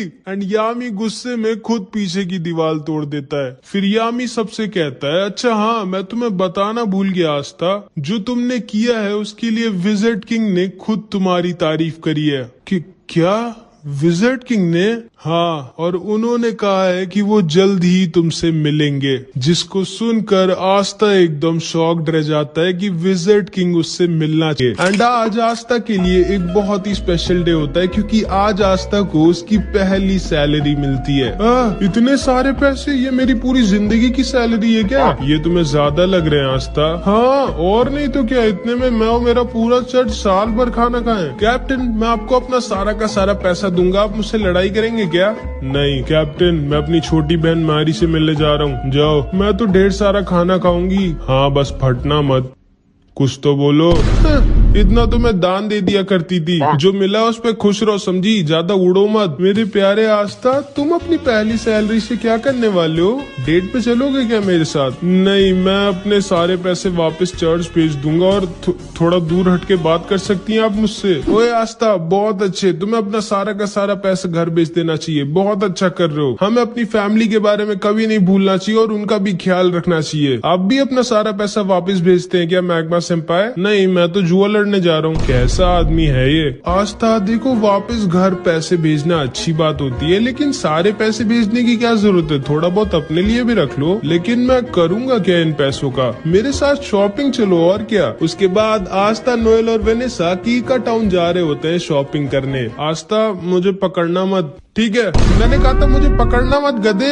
असल में इतनी तेज हवा चल रही थी कि आस्था को लगा नोएल कह रही उसे पकड़ लो। इसके बाद हम देखते हैं आस्था, नोएल और वेनेसा तीनों कीका टाउन आ जाते हैं। एंड आज भी आस्था इधर जिधर देख रहा होता है उसको मैजिक ही दिख रहा होता है। एंड उसे वहाँ पे चार्मी भी दिखती है जो मस्त ठूस रही होती है। इतना सारा खाना जाता किधर है? एंड इधर हमेशा की तरह फिनरल एक लड़की को छेड़ रहा होता है जो इसको बजा देती है। नोएल फिर से सोचती है कैसे पागलों की टीम में हूँ मैं। उसके बाद ये तीनों ब्लैक मार्केट में जाते हैं जहाँ पर इन्हें सेक्के मिल जाता है। ओए सेक्के, याद हूँ मैं तुम्हें, मैंने तुम्हारी बैंड बजाई थी। हाँ नहीं, मतलब नहीं याद हो, कौन हो तुम? लेकिन तभी इन लोगों के पास एक बूढ़ी औरत का एक आदमी सामान चोरी कर भागने लगता है। एंड आस्था उसके पीछे भागता है। ये दोनों इस बूढ़ी औरत के पास जाकर इससे कहते हैं, आप चिंता मत करिए, आस्था के रहते वो आपका सामान लेके भाग नहीं पाएगा। आस्था के नहीं, मेरे रहते मेरी मैजिक बाइक से कोई भी नहीं भाग सकता। चिंता मत करो क्यूटीज, मैं अभी इस बूढ़ी औरत का पर्स लेके आता हूँ। कौन लड़का है ये? एंड सेक्के भी उस चोर के पीछे अपनी बाइक से भागता है। इधर हम देखते हैं आस्था इस चोर का पीछा कर रहा होता है। एंड ये चोर बोलता है, तुम कभी भी मुझे नहीं पकड़ सकते बच्चे, जब तक मैं अपने मैजिक क्लाउड पे हूँ। एंड तभी आस्था अपनी तलवार निकालकर इस चोर की क्लाउड की तरफ फेंक देता है एंड उसके मैजिक क्लाउड को बीच से काट देता है। एंड ये आदमी नीचे गिरने वाला होता है। नीचे से सेक्के उसको अपनी बाइक से ठोक देता है। आस्था को सेक्के की बाइक बहुत कूल लगती है एंड सेक्के बोलता है, मैंने मैंने तुम्हें पकड़ लिया है चोर, अब तुम भाग नहीं सकते। लेकिन तब ये चोर सेक्के के पैर पे एक पॉइजन वाला चाकू मार देता है एंड सेक्के वहीं पर गिर जाता है। सेक्के तुम ठीक तो? हाँ आस्था, मेरे जाने का टाइम आ गया है, माफ करना, मैंने तुम्हें एंट्रेंस एग्जाम में धोखा दिया था। चुप रहे भाई, मैं कभी भी तुमसे गुस्सा नहीं था, तुम अभी भी मेरे दोस्त हो सेक्के। थैंक यू आस्था, लेकिन अब मुझे जाना होगा। क्या नाटक कर रहे हो, ये बस खुजली वाला पॉइजन है, लो अब ठीक हो जाओगे तुम। एंड इसके बाद सेक्के उस चोर को लेके अपने साथ वहां से चला जाता है। उसके बाद आस्था इस बूढ़ी औरत को उसका पर्स वापस कर देता है। अपना ध्यान रखिएगा दादी माँ। एंड आस्था, नोएल और वेनेसा इस बूढ़ी औरत को उसका सामान देकर वापस चले जाते हैं। एंड अभी ये बूढ़ी औरत अपना असली चेहरा दिखाती है, एक स्वॉर्ड जो कि सारे मैजिक को खत्म कर देती है। यामी की टीम में तो एक बहुत ही कमाल का मेंबर आया इस बार। एंड ये आदमी कोई और नहीं बल्कि असलियत में विज़र्ड किंग होता है। एंड इसने जैसा कहा होता है कि ये आस्था से मिलने आएगा, ये इसीलिए आस्था से मिलने आया होता है। सर आप फाइनली मिल गए मुझे, कहाँ हैं आप? अरे मैं तो बस ऐसे ही अपने किंगडम में घूम रहा हूँ मार्क्स, कम से कम बता कर तो जाया करिए। सर आप ऐसे नहीं गायब हो सकते, आप इस किंगडम के किंग है। ठीक है मार्क्स, मैं बस आ रहा हूँ वापस। लेकिन तभी विज़र्ड किंग को यूनो हवा में उड़ता हुआ दिख जाता है। मार्क्स मुझे थोड़ा सा और टाइम चाहिए। ठीक है सर, जल्दी वापस आइएगा। एंड विज़र्ड किंग यूनो की तरफ निकल जाते हैं। इधर हम देखते हैं यूनो, क्लॉस और उसकी एक टीममेट मिमोसा को मिशन मिला होता है सलीम का बॉडीगार्ड बनने का, जिसको यूनो ने एंट्रेंस एग्जाम में हराया था। हमेशा की तरह क्लॉस यूनो को देखकर मुंह बना रहा होता है। तभी सलीम कहता है, वैसे यूनो मानना तो पड़ेगा, तुम भले ही एक नोबल फैमिली के नहीं हो, लेकिन तुम फिर भी बहुत ज्यादा स्ट्रांग हो और तुम्हारे पास एक 4 लीफ ग्रिमवॉर भी है। मे बी शायद तुम सच में फ्यूचर में विज़र्ड किंग बन जाओगे। फिर मैं अपने बच्चों से कहूंगा, मैंने बचपन में विज़र्ड किंग के साथ लड़ाई की थी एंड वो एक दिन के लिए मेरा बॉडीगार्ड भी बने थे। वैसे तुम्हें कोई दिक्कत तो नहीं है ना मेरा बॉडीगार्ड बनने में? असल में मेरी जान के पीछे कुछ बहुत ही ज्यादा स्ट्रांग लोग पड़े हैं, इसीलिए मैंने तुम्हें एज अ बॉडीगार्ड चुना था। नहीं कोई दिक्कत नहीं है, बस दोबारा मुझे अपना बॉडीगार्ड मत चुनना। तभी मिमोसा बोलती है, क्लॉस सेनपाई वो बादल थोड़े से अजीब नहीं है? हाँ मैं ऊपर देख कर आता हूँ। नहीं यूनो, अकेले मत जाना, ये मेरा ऑर्डर है। लेकिन यूनो इसकी बात कभी सुनता ही नहीं है। एंड यूनो ऊपर उन बादलों को देखने के लिए निकल जाता है, लेकिन तभी उसके ऊपर कुछ मैजिशियंस अटैक कर देते हैं। यूनो नीचे गिर जाता है, लेकिन तभी वो अपने विंड ईगल मैजिक से उन सबको हरा देता है। वो सब वहाँ से भाग जाते हैं। सलीम यूनो के पास आता है और उसे थैंक यू बोलता है उसको बचाने के लिए। उसके बाद वो उससे कहता है, चलो ना यूनो तुम्हारे विलेज चलते हैं जहाँ पर तुम रहते थे। मुझे देखना है कि तुम्हारे जैसा स्ट्रॉन्ग लड़का कहाँ पर पला बड़ा हुआ है। पर सर ये हमारे मिशन में नहीं, और फालतू में आपको अपना टाइम वेस्ट क्यों करना है? नहीं क्लॉस, मेरे पास बहुत टाइम है, चलो हम लोग चलते हैं। मेरा मन है यूनो का होम टाउन देखने का। एंड फिर यूनो, क्लॉस, मिमोसा और सलीम यूनो के चर्च पे ऐसे ही घूमने आ जाते हैं। एंड यूनो को देखकर सिस्टर लिली, फादर और सारे बच्चे बहुत खुश हो जाते हैं। आस्था नहीं आया क्या? नहीं, वो बाद में आएगा कभी। इसके बाद ये सारे लोग यूनो के चर्च के अंदर बैठकर खाना खा रहे होते हैं। एंड सिस्टर लिली बाहर जाती है वेल से सबके लिए पानी लेने, बट जब वो वापस आ रही होती है तभी उसको कुछ लोग किडनैप कर लेते हैं। यूनो को सिस्टर लिली के चिल्लाने की आवाज आती है एंड वो भागते हुए बाहर जाता है तो देखता है जिन लोगों ने यूनो पर पहले अटैक किया था वही सिस्टर लिली को किडनैप कर ले गए। सलीम बोलता है, ये सब मेरी वजह से हुआ है, मुझे यहाँ आना ही नहीं चाहिए था, वो लोग मेरे पीछे पड़े थे एंड मेरी वजह से अब तुम्हारी फैमिली दिक्कत में है यूनो। ये दोनों यूनो का पैर पकड़कर रोने लगते हैं कि प्लीज सिस्टर लिली को बचा लो यूनो। एंड फादर भी तैयार हो जाते हैं सिस्टर लिली को बचाने जाने के लिए, लेकिन यूनो फादर से बोलता है, नहीं आप यहीं पर रहिए और सबका ख्याल रखिए, मैं सिस्टर लिली को वापस लेकर आता हूँ। लेकिन तभी क्लॉस बोलता है, नहीं तुम कहीं नहीं जाओगे यूनो, भूलो मत हमारा मिशन तुम्हारी सिस्टर लिली की नहीं बल्कि सलीम की प्रोटेक्शन करना है। एंड यहाँ की लोकल पुलिस तुम्हारे सिस्टर लिली को बचा लेगी, चिंता मत करो। अब आओ बैठो मेरे साथ, हम लोग वापस जा रहे हैं। मैक्स बोलता है, पागल हो क्या तुम, यूनो हमारी सिस्टर लिली को ऐसी छोड़ के नहीं जा सकता। क्लॉस बोलता है, ये मेरा ऑर्डर है यूनो, जल्दी आके बैठो, हम जा रहे हैं यहाँ से। लेकिन यूनो तो स्टार्टिंग से इसकी बात नहीं सुनता एंड यूनो इसको इग्नोर कर वहाँ से निकल जाता है सिस्टर लिली को बचाने। यूनो के सामने 3 स्ट्रॉन्ग मैजिशियंस आते हैं एंड यूनो आसानी से इन सबको हरा देता है, लेकिन चौथे वाले ने सिस्टर लिली को एज अ हॉस्टेज लिया होता है एंड इसीलिए यूनो इसके ऊपर अटैक नहीं कर सकता था। ये यूनो से कहता है, चुपचाप मेरे को अपनी ग्रिमवॉर दे दो बच्चे, अगर तुम अपनी सिस्टर लिली की सलामती चाहते हो। एंड यूनो के पास कोई भी ऑप्शन नहीं होता। वो सिस्टर लिली को बचाने के लिए अपनी ग्रिम वॉर इसको देने वाला होता है, लेकिन तभी चुपके से क्लॉस पीछे से अपने मैजिक से इस आदमी के ऊपर अटैक कर उसको बेहोश कर देता है। यूनो क्लॉस से कहता है, आप यहाँ क्या कर रहे हो? कुछ नहीं, बस इतनी बेइज्जती करवाने के बाद भी बेशर्मों की तरह तुम्हारी मदद करने आया हूँ मैं, और क्या। आखिर तुम कभी मेरा ऑर्डर क्यों नहीं मानते हो यार? यूनो इससे पूछता है कि आखिर इन लोगों ने सिस्टर लिली को क्यों किडनैप किया, जिसपे क्लॉस बोलता है, मुझे पहले से ही सलीम पे शक था। वो एक नोबल होने के बाद भी इतने छोटे से विलेज में आकर तुम्हारे चर्च पर खाना क्यों खाएगा? कहना क्या चाहते हो आप? यही कि ये सारे के सारे सलीम के पीछे नहीं पड़े, बल्कि ये सब सलीम के आदमी है। एंड ये सारे लोग सलीम के पीछे नहीं बल्कि तुम्हारे पीछे पड़े थे ताकि ये तुम्हारी ग्रिम वॉर तुमसे ले सके। एंड फिर मिमोसा अपने मैजिक से सलीम के मुंह से उसका सारा का सारा सच बाहर निकलवा लेती है। सलीम बोलता है, ये सब मैंने यूनो से बदला लेने के लिए किया था। मैं उससे उसकी ग्रिम वॉर छीन लूंगा क्योंकि उसकी वजह से मैं एंट्रेंस एग्जाम में फेल हो गया था, और इसीलिए मैंने यूनो को अपना गार्ड चुना था ताकि मैं उसके ऊपर अटैक करवाकर उसकी ग्रिम वॉर उससे छीन सकूं। मैं तुम्हें छोड़ूंगा नहीं यूनो। जिसको सुनकर सिस्टर लिली गुस्सा हो जाती है एंड सलीम को एक वाटर पंच मारकर सुला देती है। एंड सलीम का प्लान पूरी तरह से फेल हो जाता है। चलो ठीक है, अब तो तुम लोग पकड़े ही जा चुके हो। अब ये बताओ तुम लोगों का लीडर कहाँ छुपा बैठा है? लेकिन इन सबको पता ही नहीं होता है कि इनका लीडर कहाँ पर है, क्योंकि इनके लीडर को पहले ही विजिट किंग ने पकड़ लिया होता है एंड वो फर्स्ट विजिट किंग के स्टैचू के सामने मस्त लेट कर आराम कर रहे होते हैं। आप कहाँ है सर? जानते हैं कितना काम बचा हुआ है और आप यहाँ मजे में सो रहे हैं? आ रहा हूँ बाबा, आ रहा हूँ। एंड इसके बाद यूनो और सारे लोग दोबारा से चर्च में हंसी खुशी खाना खाते हैं। फिर वो सब वापस निकल जाते हैं। अगले दिन विलियम यूनो की टीम की तारीफ करता है, मुबारक हो, विजिट किंग ने तुम लोगों की तारीफ करी है एंड हमें सलीम की नोबल फैमिली के खिलाफ और भी कई गंदे कामों के लिए सबूत मिल गए एंड अब हम सलीम की फैमिली के ऊपर स्ट्रिक्ट एक्शन लेंगे। सर, आप पहले से जानते थे कि ये सब हम लोगों के साथ होगा? हाँ, और इसीलिए मैंने यूनो को अकेला नहीं बल्कि तुम दोनों के इसके साथ भेजा था। अब जाओ आराम करो, तुम लोगों ने अच्छा काम किया। एंड फिर ये तीनों वापस जाने लगते हैं। क्लॉस यूनो से बोलता है, यूनो अगली बार तो मेरी बात मानोगे ना?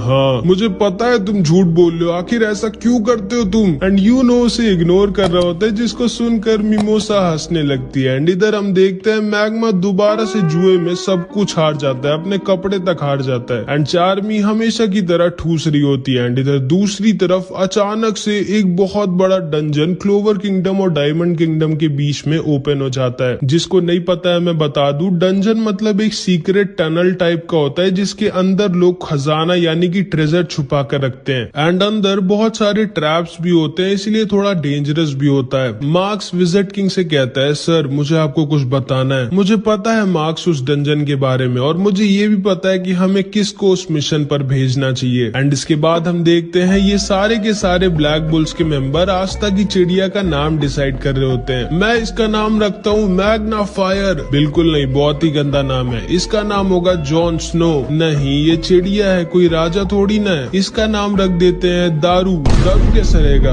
आखिर इसका नाम रखने की जरूरत क्या है? ये मेरे को दे दो ना, मुझे बहुत टेस्टी लग रही है ये। मैं पहले ही डिसाइड कर चुका हूँ इसका नाम क्या होगा। इसका नाम होगा रेड ब्लैक चिड़िया। एंड तभी आस्था की चिड़िया उसको मारने लगती है कि नहीं, ये नाम तो बिल्कुल नहीं रखना है मुझे। लेकिन फिर लक बोलता है, क्यों ना हम लोग इसका नाम मैरो रख दें। एंड इस चिड़िया को भी ये नाम पसंद आता है एंड इस चिड़िया का नाम मैरो पड़ जाता है। तभी वहाँ पर फिनरल के साथ यामी आ जाता है और सारे लोग यामी को देखकर बहुत खुश हो जाते हैं। यामी सबको बताता है, हमारे किंगडम में एक नया डंजन मिला है। क्या? एक नया डंजन? वाओ, एक नया डंजन। लेकिन वो होता क्या है? जब तुम्हें पता ही नहीं है डंजन क्या होता है तो तुमने वाओ क्यों बोला? बस ऐसे ही। और ब्लैक बुल्स को जाना है उस डंजन को एक्सप्लोर करने। यामी सर, मैं जाना चाहूंगा। हाँ आस्था, तुम्हें जाना ही पड़ेगा क्योंकि विजिट किंग खुद चाहते हैं कि तुम जाओ। क्या?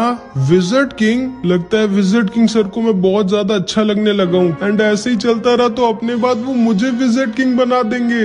याहू! नोएल, तुम भी आस्था के साथ जाओ, ये एक अच्छा एक्सपीरियंस होगा तुम्हारे लिए। और हाँ, तुम दोनों के साथ जाएगा लक, इन दोनों का ख्याल रखना। ठीक है सर, लेकिन वहाँ पर हम पर कोई अटैक तो करेगा ना हमें जान से मारने के लिए? नोएल मन में सोचती है, नहीं, इस पागल के साथ नहीं जाना चाहती मैं, जिसको लड़ाई से ज्यादा कुछ नहीं पसंद है। लेकिन आखिरी में ये तीनों फिनरल के साथ उस डंजन के पास आ जाते हैं जिसे इन लोगों को एक्सप्लोर करना है और उस ट्रेजर को ढूंढना है जो इसके अंदर छुपा हुआ है। आस्था, नोएल और लक उस डंजन के अंदर घुस जाते हैं एंड नोएल को बहुत ज्यादा डर लग रहा होता है। नोएल, ध्यान से चलना, गिरना मत, चुप रहो गधे, मुझे मत सिखाओ, भूलो मत मेरा नाम है नोएल सिल्वा, सिल्वर फैमिली की, मैं नहीं गिरूंगी। एंड तभी नोएल फिसल के गिर जाती है एंड उनके लैंप को तोड़ देती है। लेकिन इस लक को अंधेरे में भी दिखता है एंड उसके साथ ये लोग डंजन के अंदर आ जाते हैं जहाँ पे लक अपने आप ही सारे के सारे ट्रैप्स फोड़ रहा होता है मजे के लिए एंड आस्था सबको खत्म कर रहा होता है। एंड लक अपने मैजिक से पूरे के पूरे डंजन को स्कैन मारता है एंड तभी उसे पता चलता है कि उन लोगों को कोई चुपचाप देख रहा है, वो लोग यहाँ पर अकेले नहीं है। एंड लक आस्था, नोएल से कहता है तुम लोग अपना ध्यान रखना, ठीक है, मैं बस 1 मिनट में आया। एंड वो अपने मैजिक से उस आदमी के पीछे निकल जाता है जो उन लोगों को चुपचाप देख रहा था। ये कहाँ चला गया हम दोनों को यहाँ पे अकेला छोड़ के? मुझे पहले से ही पता था यामी सर गलत कर रहे हैं इसको हमारे साथ बेच के। लेकिन तभी नोएल रियलाइज करती है कि वो और आस्था तो अकेले हैं एंड नोएल को तो आस्था थोड़ा पसंद है तो वो थोड़ा शर्मा कर वहाँ से भागने लगती है। लेकिन तभी वो एक बहुत ही बड़े ट्रैप पे पैर रख देती है एंड उसके सामने एक कार्निवोरस प्लांट निकल आता है जो नोएल को पकड़ लेता है। आस्था नोएल को बचाने की कोशिश करता है लेकिन आस्था को भी वो पकड़ लेता है एंड इन दोनों को ये पेड़ खाने वाला होता है। लक इधर इस आदमी का पीछा कर रहा होता है और नोएल आस्था की जान खतरे में होती है। आस्था सोचता है कि वो क्या करे, उसे जल्दी कुछ करना होगा वरना ये दोनों मारे जाएंगे। लेकिन तभी पीछे से कुछ अटैक्स आते हैं जो आस्था और नोएल को बचा लेते हैं और उस प्लांट को भी खत्म कर देते हैं। नोएल सोचती है कि आखिर इतना स्ट्रॉन्ग अटैक किसका है। फिर इधर हम यामी को देखते हैं जो कहता है अच्छा हाँ याद आया, मैं तो आस्था को बताना ही भूल गया कि उसके साथ कुछ गोल्डन डॉन के मेंबर्स भी रहेंगे। एंड अब तो तुम लोग समझ गए होगे कि आस्था को कौन आया होगा बचाने। जी हाँ, कोई और नहीं, उसका भाई यूनो। हमारा हिसाब बराबर हुआ आस्था, तो तुम हो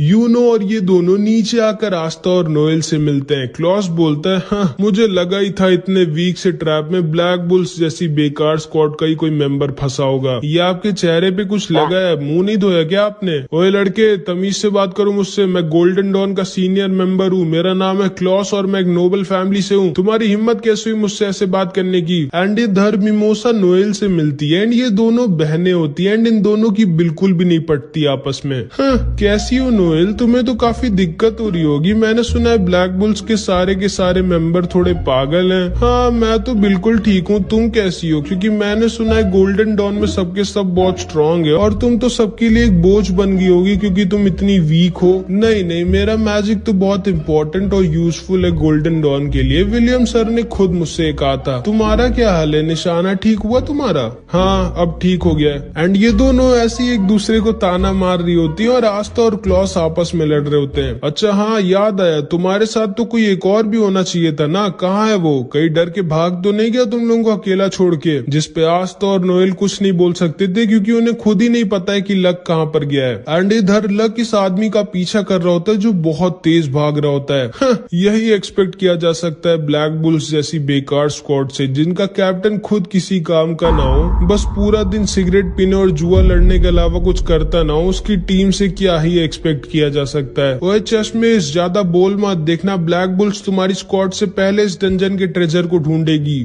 सपने में, पहले अपने टीममेट को तो ढूंढ लो, उसके बाद ट्रेजर को ढूंढना। चलो यूनो और मिमोसा। एंड फिर यूनो, मिमोसा और क्लॉस निकल जाते हैं ट्रेजर को ढूंढने। आस्था नोएल से कहता है जल्दी चलो, हम हार नहीं सकते इन सबसे। एंड ये दोनों भी निकल जाते हैं ट्रेजर को ढूंढने, लेकिन इन लोगों को बाहर जाने का रास्ता ही नहीं मिल रहा होता है। तभी मैरू उड़ती है और इन लोगों को बता देती है लो ये रास्ता है, चलो निकलो यहाँ से। एंड ये दोनों भी वहाँ से निकल जाते हैं। इधर हम देखते हैं विज़र्ड किंग को एक सोल्जर बताता है कि डायमंड किंगडम ने भी कुछ मैजिक नाइट्स को डंजन को एक्सप्लोर करने के लिए भेजा है। लेकिन क्यों? जब वो डंजन क्लोवर किंगडम में खुला है तो डायमंड किंगडम के लोग क्यों आए? सर हमें जल्दी से कुछ करना चाहिए। चिंता मत करो मार्क्स, मैंने कुछ बहुत ही ज्यादा स्ट्रॉन्ग लोगों को उस डंजन में भेजा है, सब ठीक होगा। एंड विज़र्ड किंग ने बिल्कुल सही कहा होता है क्योंकि लक ने इधर अकेले ही सारे के सारे डायमंड किंगडम के मैजिक नाइट्स को हरा दिया होता है। एंड सिर्फ एक आदमी बचा होता है जिसका नाम लोटस होता है।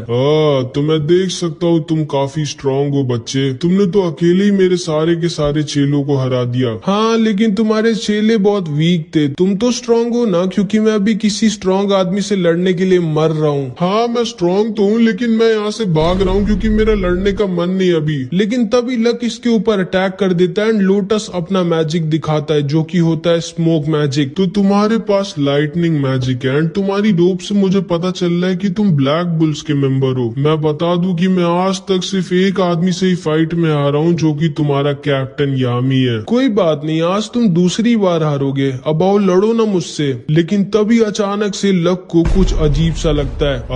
लगता है मेरे पॉइजन ने असर दिखाना स्टार्ट कर दिया। असल में इस पूरे टाइम लोटस हवा में अपनी मैजिक से एक पॉइजन रिलीज कर रहा होता है, जिससे सामने वाले की स्पीड बहुत ज्यादा कम हो जाती है और सामने वाले को चक्कर भी आते हैं। एंड उस मैजिक की वजह से लक को भी चक्कर आने लगते हैं एंड वो वहाँ पर गिर जाता है। अब तुम आराम करो बच्चे, मेरे पास बहुत काम है, मुझे अपने लीडर को भी ढूंढना है। एंड ये कह के लोटस वहाँ से जाने लगता है, लेकिन तभी लक दोबारा से इसके ऊपर अटैक कर देता है एंड इस बार वो पिछली बार से भी ज्यादा फास्ट होता है। कैसे? आखिर ये बच्चा अभी भी इतना तेज कैसे है? जिस पे लक बोलता है, मेरे पास लाइटनिंग मैजिक नहीं है, मैं खुद लाइटनिंग हूँ और तुम बिजली को कितना भी स्लो कर लो, आखिरी में वो रहेगी फास्ट ही। एंड तुम जा कहा रहे हो? अभी तो हमारी लड़ाई शुरू भी नहीं हुई। एंड इधर हम देखते हैं क्लॉस, मिमोसा और यूनोस डंजन के ट्रेजर गेट के पास पहुंच जाते हैं, जहाँ पे उस डंजन का ट्रेजर रखा है। लेकिन तभी अचानक से लोटस का लीडर मिमोसा को पीछे से इंजर्ड कर देता है। कौन हो तुम? सामने से हटो मेरे। इस लड़के का नाम मार्स होता है एंड ये डायमंड किंगडम का प्रिंस होता है एंड ये बहुत ही ज्यादा स्ट्रॉन्ग होता है, आइस से भी ज्यादा स्ट्रॉन्ग। एंड इसके पास डायमंड मैजिक होता है। मिमोसा अपने आप को हील करने लगती है। यूनो और क्लॉस साथ में इससे लड़ रहे होते हैं, लेकिन ये अकेला इन दोनों पर भारी पड़ रहा होता है। क्लॉस यूनो से बोलता है, यूनो जल्दी मिमोसा को लेकर यहाँ से निकलो, मैं इसको रोक कर रखता हूँ। लेकिन आप अकेले इसके सामने नहीं टिकोगे, ये बहुत स्ट्रॉन्ग है। मैं जानता हूँ इसके सामने मैं नहीं टिकूंगा, ना तो हम दोनों साथ में इसके सामने टिकेंगे। लेकिन अभी हमें मिमोसा को बचाना होगा। तुम जल्दी से मिमोसा को यहाँ से लेके निकलो और वापस बैकअप लेके आना। हम इस डंजन के ट्रेजर को डायमंड किंगडम के हाथ में नहीं लगने दे सकते। मैं एक डिकॉय की तरह इसको रोक कर रखता हूँ, तुम जल्दी जाओ और बैकअप लेके आना। लेकिन यूनो फिर से इसकी बात नहीं सुनता और कहता है, नहीं, हम लोग एक टीम बनकर आए थे और हम लोग जाएंगे भी एक टीम बनकर। लेकिन मैं बता दूं कि यूनो अभी इसको अकेला नहीं हरा सकता, क्योंकि ये बहुत ही ज्यादा स्ट्रॉन्ग है। एंड इधर हम देखते हैं कि इस आदमी ने धोखे से लक को पकड़ लिया होता है। ठीक है बच्चे, अब तुम्हारा मरने का टाइम आ गया है। डास्ट और नोएल भी ट्रेजर की तरफ भाग रहे होते हैं। यूनो, कभी तो मेरी बात माना करो यार, मैं तुम्हारा सीनियर हूँ। जाओ यहाँ से मिमोसा को लेके और बैकअप लेके आओ। हम इस ट्रेजर को डायमंड किंगडम के हाथों नहीं लगने दे सकते। नहीं, मैं पहले ही बोल चुका हूँ कि मैं आपको यहाँ पे अकेला छोड़ के नहीं जाऊंगा। हम लोग साथ में मिलके इससे लड़ेंगे एंड इसको हराएंगे। एंड तभी मार्स इन दोनों पर दोबारा से अटैक कर देता है। इधर हम देखते हैं लोटस ने लक को बुरी तरह से पकड़ लिया होता है और लक को सांस लेने में भी दिक्कत हो रही होती है। तभी हम लक का बचपन देखते हैं। लक भी एक मिडिल क्लास फैमिली में पैदा हुआ था एंड सारे लोग उसको पागल बोलते थे, क्योंकि वो हमेशा हंसता रहता था, जिसपे उसकी मम्मी एक दिन उसको बहुत ज्यादा मारती है। आखिर क्यों एक पागल मेरे घर पे पैदा हुआ? तुम हमेशा हंसते क्यों रहते हो? तुम्हारी दिक्कत क्या है? आखिर मेरी ही किस्मत इतनी खराब क्यों थी? एंड इन सब को सुनकर लक अंदर से बहुत ज्यादा दुखी हो जाता है, लेकिन वो फिर भी स्माइल कर रहा होता है। एंड फिर एक दिन लक एक नोबल फैमिली के बच्चे को फाइट में हरा देता है। किसी को भी यकीन नहीं होता कि लक, जो कि एक कॉमन फैमिली का है, उसने एक नोबल फैमिली के बच्चे को कैसे हरा दिया, क्योंकि लक ऐसा पहला कॉमनर था जिसने किसी नोबल फैमिली के बच्चे को हराया था। एंड जिंदगी में पहली बार उसकी मम्मी उसकी तारीफ करती हैं और उसे प्यार करती हैं। लक, तुम कोई नॉर्मल बच्चे नहीं हो, तुम स्पेशल हो और शायद तुम ही मेरी किस्मत को दोबारा से बदलोगे। याद रखना लक, इस दुनिया में हमारा कोई भी नहीं है। वादा करो कि तुम ऐसे ही लड़ते रहोगे और कभी नहीं हारोगे। वादा करो कि तुम तब तक नहीं हारोगे जब तक तुम मर नहीं जाते। वादा करो लक। एंड लक अपनी मम्मी से वादा कर देता है कि अब वो कभी भी नहीं हारेगा और बहुत लड़ाई कर कर बहुत स्ट्रांग बनेगा। एंड फिर एक दिन लक की मम्मी भी खत्म हो जाती है एंड सारे आसपास के लोग कह रहे होते हैं, चलो अच्छा है, ये पागल औरत खत्म हो गई। उसके बच्चे को तो देखो, वो भी उसकी तरह पागल ही है। उसकी मम्मी खत्म हो गई, लेकिन अभी भी वो हंस रहा है। सब लोग दूर रहना उससे, क्योंकि किसी को भी ये नहीं पता होता कि अंदर से लक कितना ज्यादा दुखी होता है। लेकिन कोई भी आगे बढ़कर लक की मदद करने नहीं आता। एंड लक उसी समय समझ जाता है कि उसकी मम्मी ने बिल्कुल सही कहा था, इस दुनिया में उसका कोई भी नहीं है, वो अकेला है। एंड लक उसी दिन डिसाइड करता है कि अब से सिर्फ वो वही करेगा जो उसकी मम्मी ने उससे कहा था। लड़ाई, और वो तब तक लड़ेगा जब तक वो मर नहीं जाता। एंड तब से आज तक लक एक भी बैटल में नहीं हारा है। एंड इसीलिए उसे लड़ना इतना ज्यादा पसंद है, क्योंकि वही एक चीज थी जिसके लिए उसकी मम्मी ने उसकी तारीफ की थी। लक लोटस के मैजिक की वजह से सांस भी नहीं ले पा रहा होता। ठीक है बच्चे, टाइम आ गया है तुम्हारा मरने का। नहीं, मैं हार नहीं सकता। मेरी मम्मी ने कहा था कभी हारना मत, लेकिन एक मिनट, उन्होंने ये भी तो कहा था कि मुझे तब तक नहीं हारना है जब तक मैं मर ना जाऊं, और मैं अब इसके मैजिक से बाहर नहीं निकल सकता। शायद अब मुझे मर ही जाना चाहिए। एंड लक गिव अप कर देता है और तैयार हो जाता है मरने के लिए। ठीक है बच्चे, अब सो जाओ हमेशा के लिए। लेकिन तभी वहाँ पर हमारा आस्था आ जाता है अपनी मैजिकल तलवार को लेके, एंड लोटस के मैजिक को बीच से काट कर खत्म कर देता है एंड लक को बचा लेता है। हाँ, इस लड़के ने अपनी तलवार से मेरा मैजिक खत्म कर दिया। ये कैसा मैजिक है? आस्था लोटस से बोलता है, ओए तुम्हारी हिम्मत कैसे हुई मेरे सेनपाई को छूने की? एंड इधर यूनो भी मार्स के सामने अपनी ग्रिम वॉर निकाल लेता है एंड आस्था और यूनो दोनों तैयार हो जाते हैं एक बहुत ही खतरनाक बैटल लड़ने के लिए। लक को समझ में नहीं आ रहा होता कि आखिर आस्था ने उसे क्यों बचाया, एंड वो अभी भी स्माइल कर रहा होता है। आखिर तुम्हारी दिक्कत क्या है बच्चे? तुम अभी भी हंस क्यों रहे हो? कहीं तुम्हें ये तो नहीं लग रहा कि तुम्हारे दोस्त तुम्हें बचा लेंगे? और अगर तुम्हें ऐसा लग रहा है तो ये तुम्हारी गलत फहमी है। लक आस्था और नोएल से कहता है, तुम दोनों यहीं रुको, मैं इसको अकेला मारूंगा। मेरी मम्मी ने मुझसे कहा था मेरे को तब तक लड़ना है जब तक मैं मर नहीं जाता। एंड लक लोटस के ऊपर दोबारा से अटैक कर देता है, लेकिन लोटस उसके अटैक को डॉज करके उसके ऊपर अटैक कर देता है। एंड लोटस का अटैक लक को लगने ही वाला होता है, लेकिन एक बार फिर से आस्था लक को बचा लेता है और आस्था लक से बोलता है, नहीं, मैं आपको मरने नहीं दूंगा लक सेनपाई। लक सोचता है कि आखिर ये क्यों मुझे बचाना चाहता है, मैं आखिर हूँ क्या इसका? मेरी मम्मी ने तो कहा था कि इस दुनिया में मेरा कोई भी नहीं है। एंड तब आस्था लक से बोलता है, माफ करना लक सेनपाई, लेकिन मैं आपको मरने नहीं दे सकता क्योंकि आप मेरी फैमिली का एक हिस्सा है। एंड उसी समय लक की आंखें खुल जाती हैं और वो समझ जाता है कि नहीं, अब वो अकेला नहीं है, उसके पास अब एक पूरी फैमिली है जो उससे प्यार करती है एंड उसको प्रोटेक्ट करती है। एंड लक आस्था से कहता है, तुम शायद सही कह रहे हो आस्था, साथ में लड़ने में शायद ज्यादा मजा आएगा, चलो मिलकर हम लोग इसकी बैंड बजाते हैं। एंड आस्था, नोएल और लक तैयार हो जाते हैं लोटस को हराने के लिए। इधर हम देखते हैं यूनो अपनी पूरी जान लगाकर मार्स के साथ लड़ाई कर रहा होता है, लेकिन मैंने तो पहले ही बताया था कि मार्स बहुत ज्यादा स्ट्रांग है। यूनो को समझ में नहीं आ रहा होता कि आखिर वो कैसे मार्स को हराए, और इधर लोटस ने अपने मैजिक से इन तीनों को घेर लिया होता है। जैसे ही आस्था उसके मैजिक को काटता है, दोबारा से लोटस का मैजिक आकर उन लोगों को घेर लेता है। लक सोचता है कि आखिर हम लोग कैसे हराए इसको, इसके स्मोक के अंदर हम लोग इसको देख नहीं सकते और ये बहुत ज्यादा फास्ट है और ये हम लोगों को हमारी मैजिक पावर की वजह से सेंस कर पा रहा है और हम लोगों में सिर्फ मैं ही इसको सेंस कर पा रहा हूँ। लेकिन तभी लक को याद आता है कि अरे हाँ, आस्था के पास तो मैजिकल पावर है ही नहीं, तो लोटस आस्था को सेंस नहीं कर सकता। एंड लक इन दोनों से कहता है, मेरे पास एक प्लान है। नोएल आस्था को अपने मैजिक से हवा में भेजती है एंड लक अपने मैजिक से लोटस पर अटैक करता है और लोटस को आस्था की तरफ जाने के लिए मजबूर कर देता है। एंड आस्था के पास तो मैजिक है ही नहीं, तो लोटस आस्था को सेंस नहीं कर पाता एंड इसीलिए आस्था उसके पास पहुंच जाता है एंड अपनी तलवार से लोटस के ऊपर अटैक कर देता है। एंड लोटस अपने स्मोक प्रिजन से निकलकर दूर जाकर गिर जाता है। एंड इधर हम देखते हैं यूनो की हालत बहुत ज्यादा खराब हो चुकी होती है। सामने से हटो मेरे, तुम सब मुझे नहीं हरा सकते।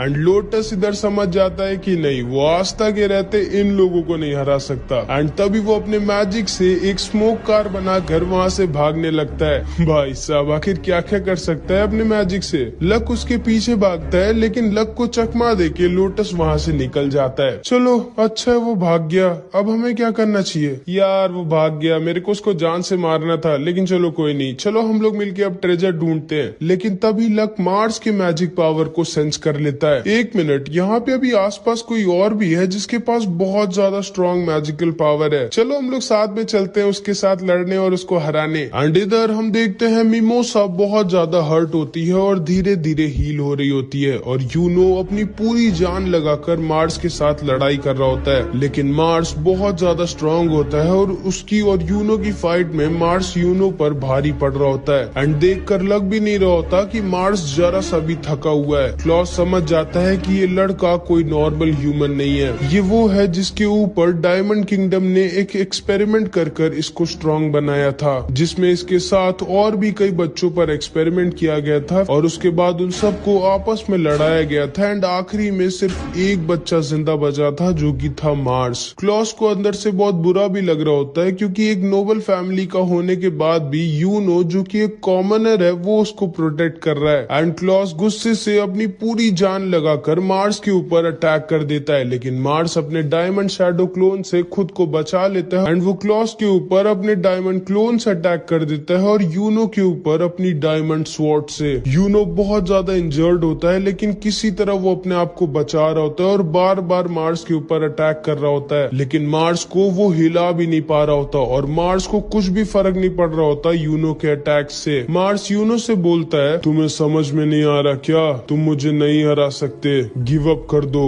एंड तभी यूनो को अपने पास्ट की याद आ जाती है, जब वो और आस्था आपस में ट्रेनिंग किया करते थे। एंड तब यूनो अपने मैजिक से आस्था को आसानी से बार बार हरा दिया करता था। तुम्हें समझ में नहीं आ रहा क्या आस्था? तुम मुझे नहीं हरा सकते, गिव अप कर दो। नहीं, मैं कभी भी गिव अप नहीं करूंगा, ये फाइट तब तक नहीं खत्म होगी जब तक मैं जीत नहीं जाता। एंड आस्था की तरह यूनो भी गिव अप करने वाला नहीं था, क्योंकि आखिरी में वो है तो उसका भाई ही। एंड वो फिर से मार्स के ऊपर अटैक करने लगता है एंड मार्स डिसाइड करता है कि अब वो इस फाइट को खत्म कर देगा। एंड वो अपनी डायमंड स्वॉर्ड से यूनो के ऊपर एक फाइनल अटैक कर देता है। यूनो अपने मैजिक से उसके स्वॉर्ड को रोकने की कोशिश करता है, लेकिन उसकी स्वॉर्ड तो डायमंड की थी तो वो उसे रोक नहीं पाता और मार्स की स्वॉर्ड यूनो की तरफ आगे बढ़ जाती है। क्लॉस बोलता है, नहीं यूनो।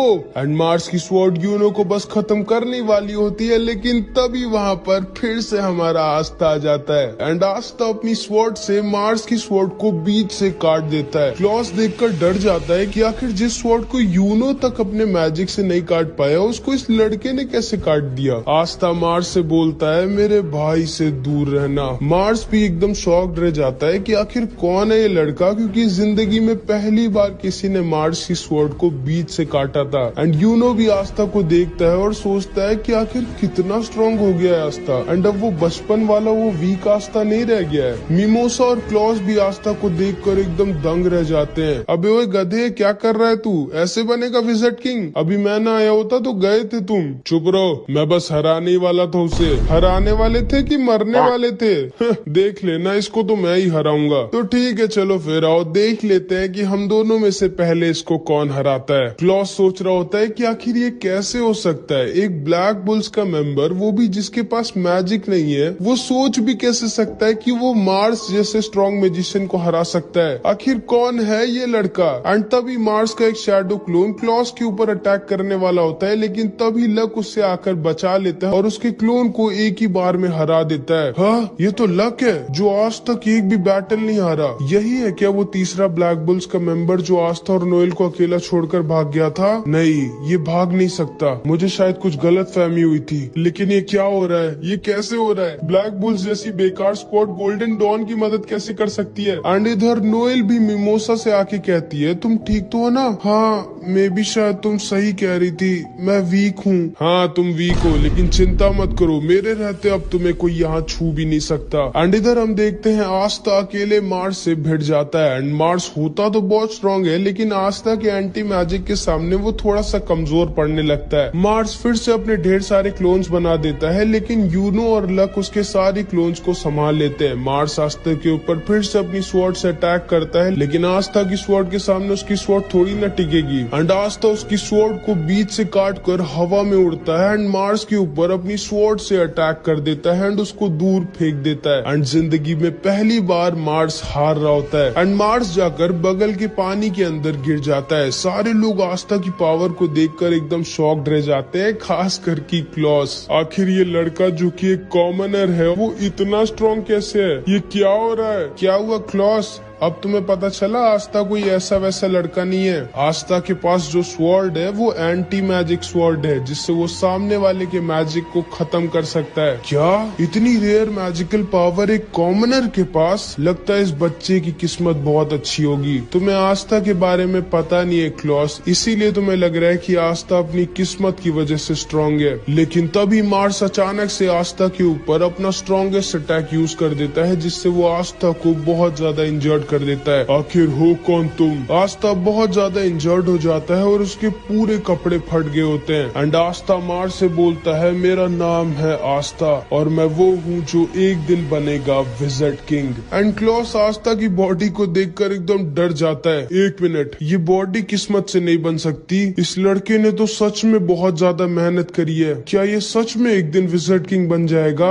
एक कॉमनर? मेरे सामने से हट जाओ, तुम कुछ भी नहीं हो, तुम एक छोटे पत्थर हो मेरे सामने। एंड ये कह के मार्स आस्था के ऊपर अटैक कर देता है। आस्था बोलता है, हाँ माना कि मैं एक छोटा सा पत्थर हूँ, लेकिन मैं वो पत्थर हूँ जो एक डायमंड को भी तोड़ सकता है। एंड आस्था भी मार्स के ऊपर अटैक कर देता है। एंड मार्स होता तो बहुत ज्यादा स्ट्रॉन्ग है एंड उसमें बहुत ज्यादा मैजिकल पावर भी होती है, लेकिन वो आस्था के सामने टिक ही नहीं सकता, क्योंकि आस्था तो मैजिक को खत्म कर सकता है, चाहे मैजिक कितना ही स्ट्रॉन्ग क्यों ना हो। एंड आस्था एक अटैक में मार्स की डायमंड बॉडी को तोड़ देता है एंड मार्स दूर जाकर गिर जाता है और वहीं पर बेहोश हो जाता है। एंड आस्था को लगता है कि वो उस फाइट को जीत गया है। उसके बाद क्लॉस अपने मैजिक से मार्स को बंदी बना लेता है। तुम्हें सच में लगता है ना कि तुम्हारा मैजिक इसको पकड़ कर रख पाएगा? और नहीं तो क्या, मेरी मैजिकल पावर पे शक मत करो लड़के, मैं एक नोबल फैमिली का हूँ और इसको देखो, ये इतना ज्यादा इंजर्ड है। तुम्हें लगता है कि ये मेरा मैजिक प्रिजन तोड़ पाएगा? और मेरे पास इसकी ग्रिम वॉर भी है, अब तो ये नहीं निकल सकता मेरे मैजिक से। ठीक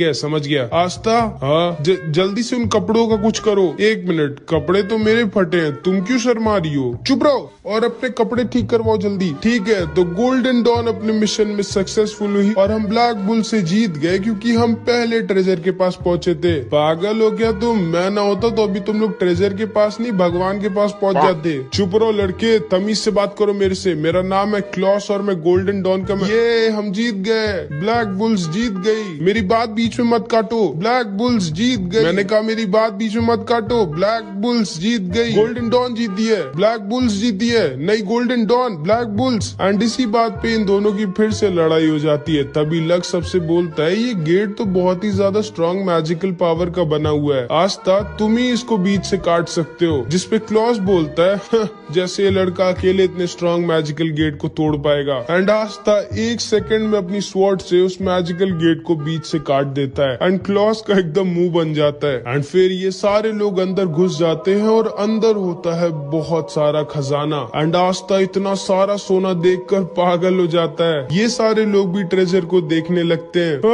ये क्या जादू का? ओए लड़के, इस ट्रेजर को मत छुओ। क्यों, ये तुम्हारा है क्या? नहीं, ये क्लोवर किंगडम के लोगों का है। हाँ तो मैं भी तो क्लोवर किंगडम का ही हूँ। ढक्कन किसको बोला तुमने? एंड तभी यूनो को एक मैजिकल स्क्रॉल दिखती है एंड यूनो जैसे ही उसको अपने हाथ में खोलता है, उस स्क्रॉल में जो भी लिखा था वो गायब हो जाता है और यूनो की ग्रिम वॉर बहुत ज्यादा तेज रोशनी में जलने लगती है। क्लॉस सोच रहा होता है कि आखिर ये दोनों भाई जो कि एक नोबल फैमिली के भी नहीं है, फिर आखिर ये दोनों इतने स्ट्रॉन्ग कैसे हैं? एक के पास 4 लीफ ग्रिम वॉर है और दूसरे के पास इतनी रेयर एंटी मैजिक की पावर है। एंड इसके बाद हम देखते हैं नेरो आस्था को जबरदस्ती एक दीवार के पास लेके जाती है। क्या करूं मैं इस दीवार का? एंड नेरो आस्था को मारने लगती है, क्योंकि आस्था समझ नहीं रहा होता कि नेरो से क्या कहना चाह रही थी। लेकिन तभी अचानक से दोबारा से मार्स की ग्रिम वॉर जलने लगती है। लक जोर से चिल्लाता है, दरवाजे से दूर हटो तुम लोग। लेकिन बहुत ज्यादा लेट हो चुकी थी। मार्स गेट को तोड़कर अंदर आ जाता है और नोएल के ऊपर अटैक कर देता है और नोएल बहुत ज्यादा इंजर्ड हो जाती है। आस्था नोएल की हालत को देखकर पागल हो जाता है और अपनी ग्रिम वॉर से अपनी तलवार निकालकर मार्स की तरफ भागता है। मार्स की ग्रिम वॉर भी दोबारा से उड़कर उसके पास चली जाती है और मार्स अपने डायमंड मैजिक से इन सब को पकड़ लेता है। आखिर कैसे?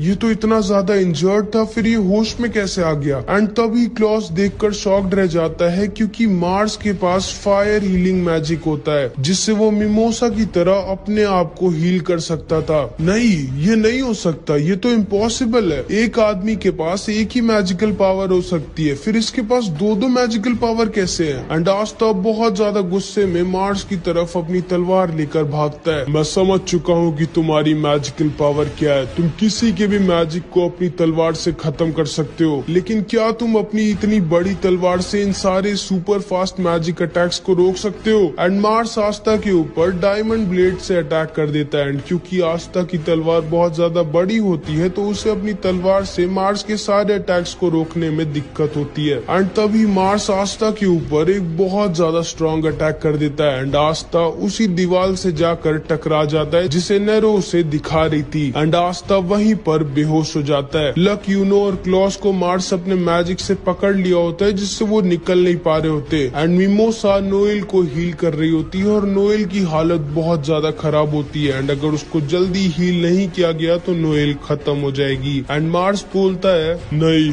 मैं तुम्हारी दोस्त को तुम्हें बचाने नहीं दूंगा, तुम सब वीक हो, तुम सबको मैं मार डालूंगा। एंड मार्स मिमोसा और नोएल की तरफ आगे बढ़ता है उन्हें खत्म करने। अब आस्था तो बेहोश हो चुका था और ये तीनों भी हिल नहीं पा रहे होते। अब कौन नोएल को मार्स से बचाएगा ये हम नेक्स्ट पार्ट में देखेंगे। इस पार्ट में इतना ही। एंड नेक्स्ट पार्ट मैं तब अपलोड करूंगा जब इस वीडियो पे 300 कमेंट्स आ जाएंगे, तो कुछ भी कमेंट जरूर से सब्सक्राइब कर देना। मिलते हैं अगली वीडियो में, बाय बाय।